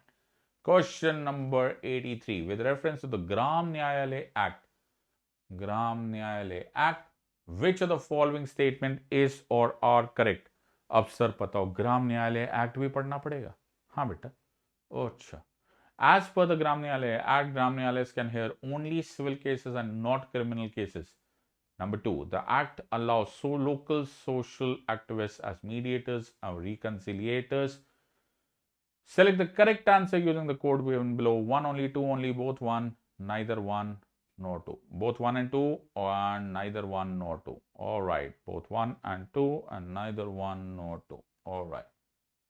तो बेटा यहीं से तुम्हें झटके लगने लगे होंगे कि सर तुमने सोचा था जो हमें दिल करे, हम फंडामेंटल राइट्स पढ़ पढ़ के बार बार उसी को देखते रहते, फिर हम बड़े खुश हो जाते हैं, उसमें भी सब कुछ नहीं आता है, लेकिन हम फिर भी वहीं पढ़ते रहते।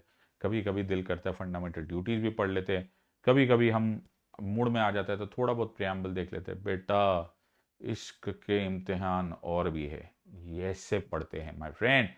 This is how you prepare for the exam, then you get your marks. All right, sir, कितना टाइम रह गया? 10 seconds to answer your question now. Sir ये बहुत ही सिंपल क्वेश्चन है। The act allows local social activities as mediators and conciliators. Please remember they can listen to और hear both civil cases as well as criminal cases. ये उनके format में है, ग्राम Nyayalaya act 2008, जबकि not very successful in implementation, but is a very important act that you should be understanding. Sir फिर से, fundamental object of Panchayati Raj system is to ensure which amongst the following?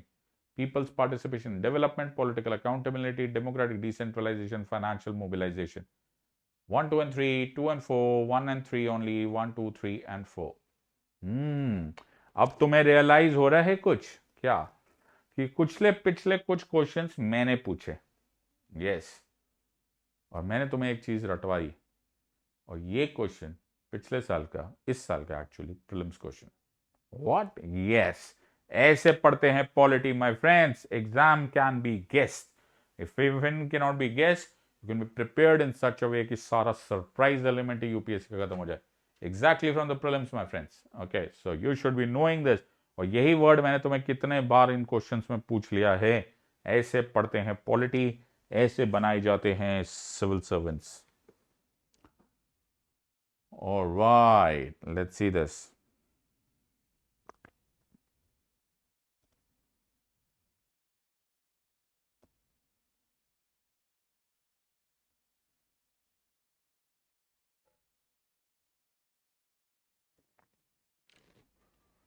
Let's see the answer, sir. बहुत ही simple answer. अब तो तुम्हें कोई tension होनी चाहिए। This is 1 and 3, democratic decentralisation or the people's participation. So there is nothing with financial mobilization. Brings us to question number 85. Lo, sir. Panchayati Raj was first introduced in India in October in 1959 in which state? Rajasthan, Tamil Nadu, Kerala, Karnataka. जितने मेरे students हैं, तुम्हें तो वो map दिख रहा होगा जो मैंने स्लाइड पे दिखाया था। I am sure you will answer this correctly, you just can not go wrong. October 1959। सोचना पड़ेगा, सोचने की जरूरत ही नहीं माय फ्रेंड। अगर तुम्हें ये मालूम है तो उसके आगे की कमेटी भी मालूम होगी, उसमें डेफिशिएंसीज भी मालूम होगी। मैं पढ़ाता ही ऐसा हूं कि तुम्हें सब कुछ डिटेल में उसके स्ट्रक्चर मालूम हो जाए, then you will not go wrong. तुम्हें आसपास की सारी स्टोरी मालूम होनी चाहिए। You have about 10 seconds to go for this answer. All right, let us go with the answers. Sir, आपके कहते ही याद आया, Nagaur district in Rajasthan 1959 introduce Panchayati Raj system for the first time. बहुत ही बढ़िया सर, बहुत ही बढ़िया. सर ये क्वेश्चन, अरे बाप रे. All political parties in the parliament are represented in the government is responsible to the parliament and can be removed by it. The government is elected by the people and can be removed by them. The government is chosen by the parliament but can not be removed by it before the completion of a fixed term. कितने बार मैंने तुम्हें ये already आज की ही quiz में बता दिया है, और ये भी प्रीवियस ईयर क्वेश्चन है. अरे ये भी इसी साल के प्रीलिम्स में आया था. और देखो एक ही पैटर्न, एक पढ़ने का तरीका है बेटा, एक पढ़ाने का तरीका है. This is 24 carat preparation. जो मैंने तुम्हें आज पूछा है वही प्रीलिम्स में पूछा है, और ये भी तुम्हारे डायग्नोसिस का बड़ा इंपॉर्टेंट पार्ट है. Are you understanding how to link one question to another. बहुत ही बढ़िया सर. कितना टाइम रह गया बेटा? अभी 15 सेकेंड बाकी है. Make sure that you answer this correctly. All right, let us go with the answer. And sir ये बहुत ही सिंपल सा, बहुत बढ़िया. याद है तुम्हें मैंने बताया था collective responsibility. Executive is responsible to the legislature. Sir फिर से वही question. Which part of the Constitution in India declares the ideal of a welfare state? A. Directive Principles of State Policy. B. Fundamental Rights. C. Preamble. D. 7th Schedule. मैंने तुम्हें ये सब कुछ पढ़ाया हुआ है, इसीलिए तो मैं डायग्नोसिस कर रहा हूं. तो जरूरी थोड़ा हमेशा नई चीज का ही डायग्नोसिस होता है. ये भी तो चेक करो कि प्रीवियस चीजें पढ़ी भी जा रही है कि हमें भूल गए हो. ओहो नहीं नहीं नहीं सर, हमें सब याद है. Which part of the Constitution of India declares the ideal of a welfare state? Directive Principles of State Policy, Fundamental Rights, Preamble या 7th Schedule? मैं तुम्हें सजेस्ट करूंगा एलिमिनेट करो अगर तुम्हें नहीं आता. और जो लोगों ने मुझसे पढ़ा है, खबरदार जो गलत किया. मैं तो चाहूंगा तुम इसके बाजू में उसका आर्टिकल भी लिखो. Alright sir, time is up. And answer of course is Directive Principle of State Policy, Article 38 of the Constitution of India. तो इस स्टेज तक प्लीज हिसाब किताब मत भूलना. +2 -1 0. Which amongst the following is true about arbitration? अरे sir एक ही होता है. हाँ बेटा, अगर तुम ऐसा अपनी मर्जी से पढ़ोगे तो तुम्हें एक ही होता ही लगेगा. ऑलराइट, जिन लोगों ने मुझसे पढ़ा हुआ है, you can not go wrong on this. Arbitrator is the जज as defined under law. Arbitral award is not binding on the parties. Arbitration can be used to settle murder cases. None of the above. दिमाग लगा के focus on the question and answer this question. This is very very important part. और ऐसे questions आ जाते हैं, यही edge बनता है. Make sure that you answer this correctly. All right, so we should be absolutely clear on this. जिसको नहीं आ रहा है उसको कुछ नहीं आ सकता, और जिसको आ रहा है he can only make a mistake if he misuses the information that I've already shared. Make sure that you don't go wrong on these questions. You have about 5 seconds more to answer this and your time is, अरे बिल्कुल सही बात है. Arbitration आमतौर पर commercial matters या compoundable matters में होता है. Arbitral award is binding on the parties. An arbitrator is not a judge as is defined under law. Question number 89. अब तुम्हें realize होना चाहिए कि what do you need and what do you not need. Number 1, the Constitution. Consider the following statement. Constitution of India defines its basic structure in terms of federalism, secularism, fundamental rights, and democracy. 2, Constitution of India provides for judicial review to safeguard the citizens' liberties and to preserve the ideals on which the Constitution is based. Which of the following statements is or are correct? 1 only, 2 only, both 1 and 2, none of the above. Sir ये तो बहुत ही खतरनाक सा question है. Constitution of India defines its basic structure in terms of federalism, secularism, fundamental rights, and democracy. Constitution of India provides for judicial review to safeguard the citizens' liberties and to preserve the ideals on which the Constitution is based. Sir ये बड़े विचित्र question पूछ रहे हो बेटा. मैं तो question simple ही पूछ रहा हूं.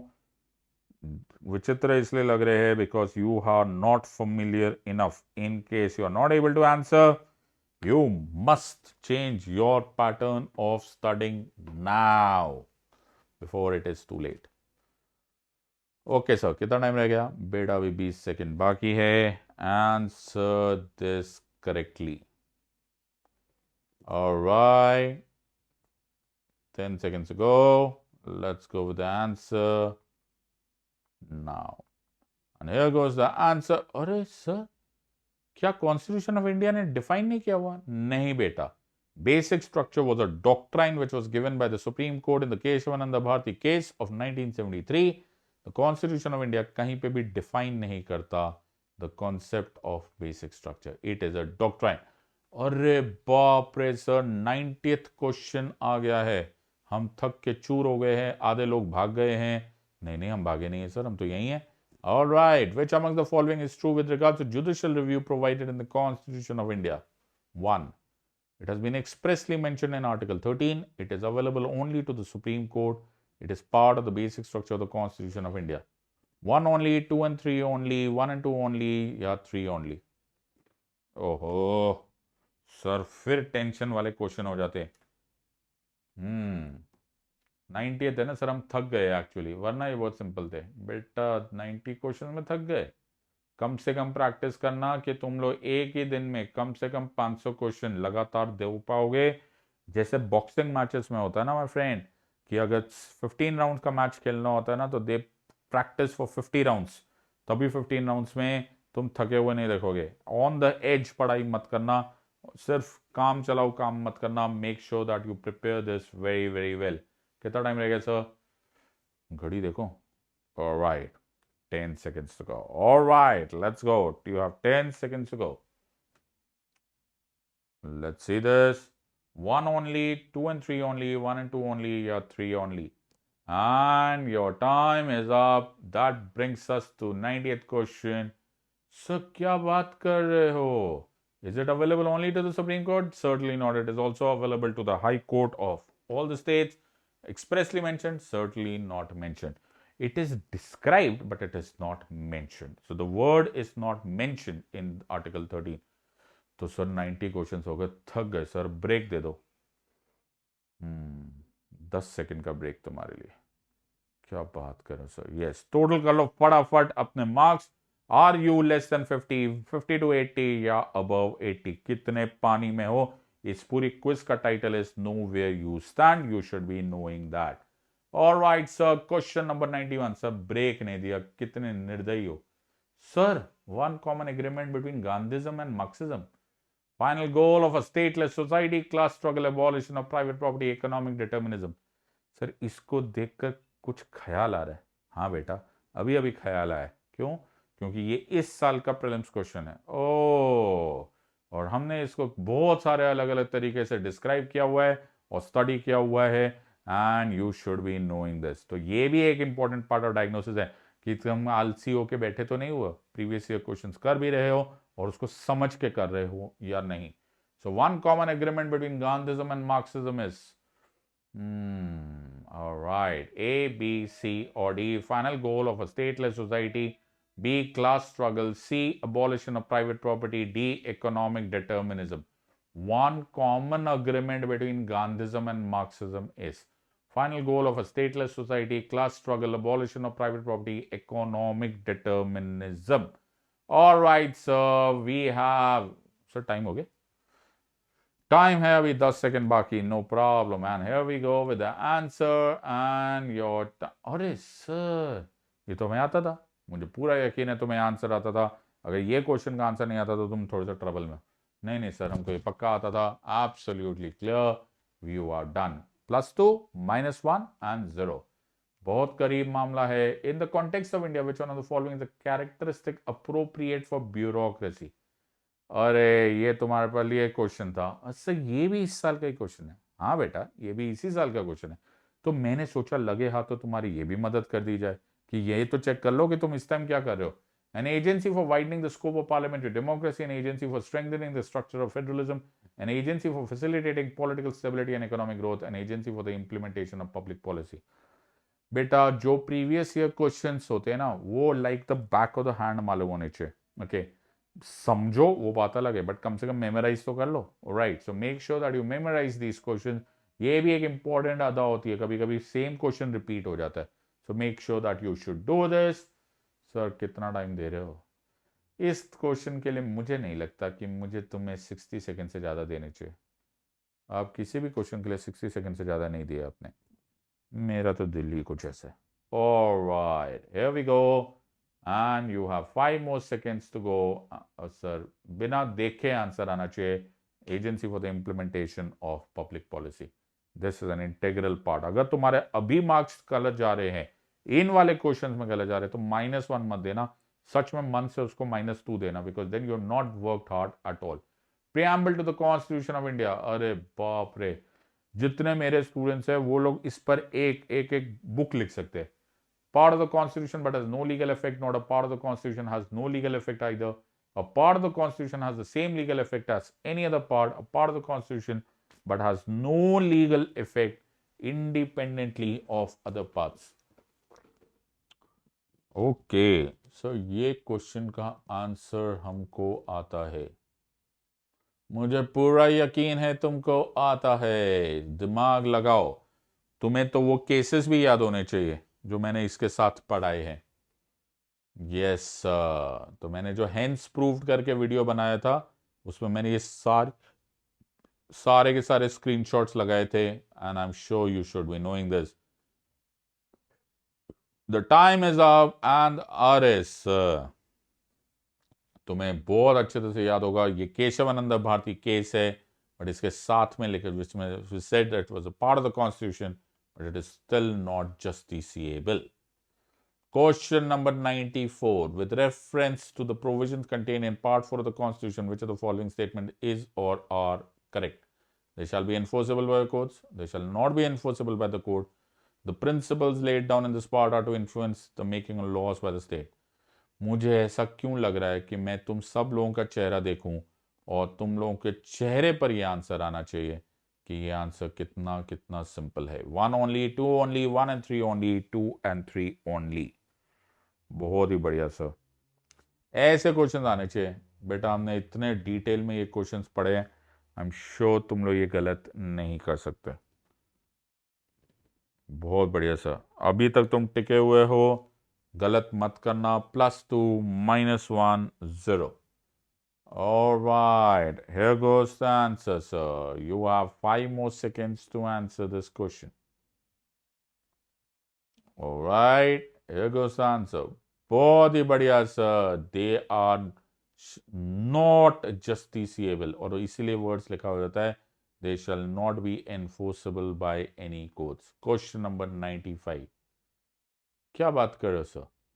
बेटा थोड़ा सा ट्रैप है, थोड़ा सा ध्यान रखना, आंसर देना. मैंने तुम्हें पहले ही बताया, मैं तुम्हें सचेत कर दूंगा, सावधान करूंगा जब क्वेश्चन खतरनाक आएगा. According to the Constitution of India, a person who is eligible to vote can be made the minister of the state for 6 months, even if she or he is not a member of the legislature of the state. According to Representation of People's Act, a person convicted of a criminal offence and sentenced to imprisonment for 5 years is permanently disqualified from contesting an election even after his release from prison. 1 only, 2 only, both 1 and 2, neither 1 nor 2. मेरी तुम्हें राय है. क्या राय है sir? गौर फरमाओ, अपनी आंखें खोलो. Make sure that you read the words very very careful. बहुत छोटा सा ट्रैप है, बट वो ट्रैप भारी पड़ जाएगा. Make sure that you read this carefully. All right, here goes the answer in 15 seconds now. बहुत ही बढ़िया सर, बहुत ही बढ़िया आने वाला. देखो सर, हमारे सारे करेक्ट आने वाले. अभी पता चल जाएगा मेरे बच्चे. All right, सर क्या गड़बड़ है? गड़बड़ यहाँ पे फैक्ट की नहीं थी, गेम बहुत हल्की सी थी. मतलब यहाँ पर लिखा था who is eligible to vote. Eligible to vote तो भैया हम 18 साल में हो जाते हैं. Does not mean that I will not be a member of the legislature. और यहाँ पर वर्ड लिखा हुआ है permanently disqualified. Sorry, it is limited and it is not permanent. बहुत ही बढ़िया, सबसे वर्ड्स का गेम. अरे सर जब मैं पार्लियामेंट पहली बार पढ़ाता हूं ना, तब मैं ये टॉपिक पर पढ़ाता हूं, और मैं तब कंपेयर करता हूं लोकसभा और राज्यसभा को। Rajya Sabha has equal powers with Lok Sabha in matter of creating new or India services, amending the constitution, removal of the government, making cut motions। जितने लोग इसमें गलत करेंगे तो तुम लोग अपने आप को मन से -5 देना। क्यों? क्योंकि ये तुम गलत कर नहीं सकते। ओहो, इनफैक्ट अगर तुमने इस क्विज को भी गौर से किया होगा तो you can not go wrong on this part. और सर टाइम कितना दे रहा? टाइम उतना ही मिलेगा, मतलब अभी 25 सेकेंड्स बाकी है। Rajya Sabha has equal powers with Lok Sabha in matters of creating new all India services, amending the constitution, removal of the government and making cut motions। इनमें से कुछ ऐसी जगह है जहां राज्यसभा के पास पावर्स एक्सक्लूसिवली अवेलेबल है और दूसरे जहां उनके पास कम है, बट जहां इक्वल है वो है अमेंडिंग द कॉन्स्टिट्यूशन। यस, जहां पर इक्वल, बिल्कुल equal as compare to Lok Sabha है, that is the amending of the constitution. Question number 97। Sir ये क्वेश्चन मेरे ख्याल से बिना चॉइस के देना चाहिए। Which one of the following categories of fundamental rights incorporates protection against untouchability as a form of discrimination? हमने अपनी क्लासेस में इसको आधा आधा पौना घंटा एक एक आर्टिकल को किया है। I am sure you can not go wrong. इसको तो आंखें बंद करके आंसर दे दो। अगर तुम्हें इसको आंसर देने में 5-10 सेकंड से ज्यादा लग रहा है तो तुम्हें चाय की खास आवश्यकता पड़ गई है। मेरे students, you can not go wrong on this part. I am sure बाकी सब लोग भी 100% इसको कर सकते हैं। You can actually eliminate and get out the answer. कोई खास प्रॉब्लम होनी नहीं चाहिए। Which one of the following categories of fundamental rights incorporates protection against untouchability as a form of discrimination? ये वाले क्वेश्चन भी प्रीलिम्स 2020 के क्वेश्चन है। You should be knowing this question in and out. बहुत ही बढ़िया सर। सर अब answer दे ही दो। ठीक है बेटा, आंसर दे देते। ये आर्टिकल 17 है, right to equality. So article 14 to 18 deals with rights to equality and उसी में ये इंक्लूडेड है। In India separation of judiciary from the executive. ओए होए, तो कुछ बोल ही नहीं रहा हूं। क्यों? I know you must be shouting the articles. Number 1, the preamble of the constitution। B, directive principles of state policy। C, the 7th schedule। D, the conventional practice। बहुत ही बढ़िया सर, ये बहुत ही बढ़िया क्वेश्चन होने की वजह से सर हमें ये क्वेश्चन आ गया है। मुझे पूरा यकीन है क्वेश्चन तुम्हें आता ही होगा। ऐसा कैसे गलत करोगे? But keep an eye, +2 -1 0। Score कम नहीं होना चाहिए। और मैं इसका आंसर दे रहा हूं सर। हम चिल्लाएं? चिल्लाओ बेटा। Article 5050। Very good. The directive principle of state policy called article 50। इस पर हमने बहुत ज्यादा क्वेश्चन किए हुए हैं, एनजेसी पे भी पढ़ा हुआ है। And second last question of the day, other than fundamental rights, which of the following parts of the Constitution reflects the principles and provisions of the Universal Declaration of Human Rights 1948? लंबा question, necessary, tough नहीं होता। 1 and 2 only, 2 only, 1 and 3 only, या फिर 1, 2 and 3। दिमाग लगाओ, question दो का answer. In fact तुम्हें कॉमन ग्राउंड्स दिखने स्टार्ट हो गए होंगे। बहुत ही सिंपल क्वेश्चन। अगर तुम्हें नोटिस करो तो ये सारे के सारा क्वेश्चन सिर्फ अंडरस्टैंडिंग ऑफ द सब्जेक्ट पे है। इन द कनेक्शन फैक्ट्स रट के कोई फायदा होता नहीं है। You have 10 more seconds to answer this question. And sir ये बहुत ही सिंपल था। वाई? बिकॉज ये सारे के सारे, इनफैक्ट आपको देखेंगे डीपीएसपी को तो रिफ्लेक्शन ऑफ द प्रियम्बल बोला ही जाता है। फंडामेंटल ड्यूटीज में भी बहुत सारी ऐसी चीजें हैं जो कि universal declaration of human rights में ऑलरेडी इंक्लूडेड है। And finale, this is the finale, question number 100। In India legal service authority free legal in India legal service authorities free legal services which of the following provides to the constitution: person with an annual income of less than 1 lakh, transgender with an annual income of less than 2 lakh, member of the backward class with an annual income of less than 3 lakh, all senior citizen. Select the correct answer using the code given below. 1 and 2 only, 3 and 4 only, 2 and 3 only, 1 and 4 only। Sir इस question के बारे में क्या कहना चाह रहा हूं? इस क्वेश्चन के बारे में मैं तुम्हें कुछ कहना चाह रहा हूँ। क्या कहना चाह रहा हूँ before you answer this question? इस क्वेश्चन के बारे में मैं ये आंसर देना चाह रहा हूँ कि God give me the wisdom to know what can be or cannot be done, and the wisdom to decide that if I cannot do it, then I must have the guts to leave such a question. Yes, ये question UPSC CSC prelims 2020 का question है और इस question का actually कोई जवाब ही नहीं है। ओके, बिकॉज जो जवाब है वो दिल्ली लीगल सर्विस अथॉरिटी से रिलेटेड है, बट यहाँ पे क्वेश्चन इंडिया पूछा हुआ है। तो ऑल्दो मैं इसका आंसर तुम्हें बता रहा हूँ as has been given, it's 1 and 2 only, okay, लेकिन I am still not satisfied with this answer because ये क्वेश्चन का आंसर कुछ और भी हो सकता है। either ways जो मैं तुम्हें सिखा रहा हूँ, ये एग्जाम रटने का सोच नहीं बता रहा हूँ, मैं तुम्हें इस एग्जाम को क्रैक करने के लिए सिखा रहा हूँ। एंड दैट इज वाई कभी कभी ऐसा क्वेश्चन आता है जिसका एक्चुअली कोई जवाब होता ही नहीं, so you have to actually leave it. ये भी तुम्हें आना चाहिए, या फिर अगर तुम बहुत ही सेफ ग्राउंड में चल रहे हो, तुम्हें मालूम है कि तुमने 100 और 100 स्कोर कर दिया, एक गलत से कुछ नहीं होता, that's a different issue. So you should, there is an arrogance required of knowledge, but there is equally humility required for knowledge. Either ways जो लोग इसका आंसर 1 and 2 दे रहे हैं या कोई भी आंसर दे रहे हैं, मैं चाह रहा हूं तुम सब लोग अपने आप को इसका 1 मार्क दो, चाहे वो करेक्ट हो चाहे वो रॉन्ग हो। Okay, so this is it, because ऐसे क्वेश्चंस को यूपीएससी में आते हैं। So I want you to understand कि ये एक ऐसा सिचुएशन आ सकता है when despite everything you will not be able to answer a question. Never mind my friends, you done an awesome score. Please calculate your marks. I will give you 15 seconds to calculate your marks, +2, -1, 0, और आखिरी question के लिए 1 mark for everyone. मेरी तरफ से सबको 1-1 mark. Very good. So calculate your score and graph देख लो। अगर तुम्हारे मोर देन 80 है बेटा, आई लव यू।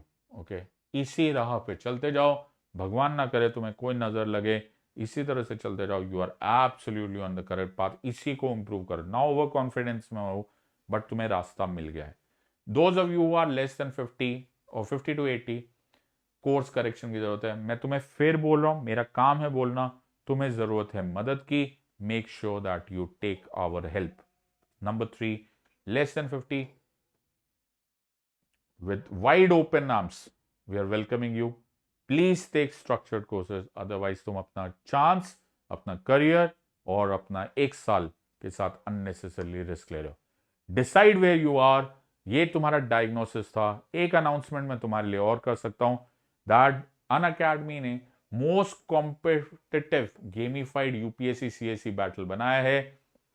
ये दिसंबर 6 एंड दिसंबर 20 को 11 बजे जबरदस्त कंपटीशन है। मतलब इस कंपटीशन को जीत लो बेटा, तुम्हारी मजे हो जाएगी। वाई? रैंक 1 जो जीतेगा इस क्विज में वो एप्पल मैकबुक एयर मिलेगा, सेकेंड में एप्पल आईपैड मिनी, थर्ड में एप्पल एयरपॉड्स और फोर्थ में 1000 रुपीज के अमेजॉन अवार्ड्स मिलेंगे। तो भाई ये होता है सोने पे सुहागा। कंपटीशन भी हो जाएगा, क्वेश्चंस भी हो जाएंगे, तुम्हारा क्विज वाला भी टेस्ट हो जाएगा, और भाई लॉटरी है भैया। क्या सॉलिड गिफ्ट है। मेरे को नहीं पार्टिसिपेट करने को देते, तुम लोग पार्टिसिपेट करो। Okay, use the code Sid live. I want you to be a part of this. Use the code Sid live, join this भाई, लड़ मरो। Okay, make sure that you win this. ये 1 2 3 4 there are many prizes. Make sure that you do it. 11 बजे December 6, December 20th. Go and fight it out. Win this battle. I want you to win this battle. This is UPSC CSE Combat. Enroll now. और मेरा code seat live use करो and इज्जत रखो team seat live की। Win this. 1 2 3 4 तुम्हारी दोनों side से मजे।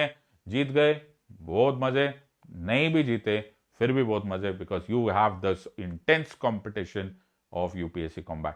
तो I will be seeing this. तुम में से जितने लोगों ने ऑलरेडी मुझे टेलीग्राम पे नहीं फॉलो किया है, please follow me, this is the link.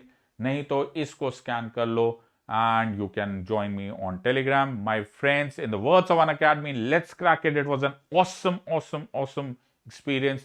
बहुत अच्छा सा ड्रिल किया and I'm very proud of you. God bless you my friends. मैं फिर बोल रहा हूं, लेजर शार्प पॉलिटी गवर्नेंस पढ़ना है, make sure that you use the code SID Live, and until next time, God bless and thank you.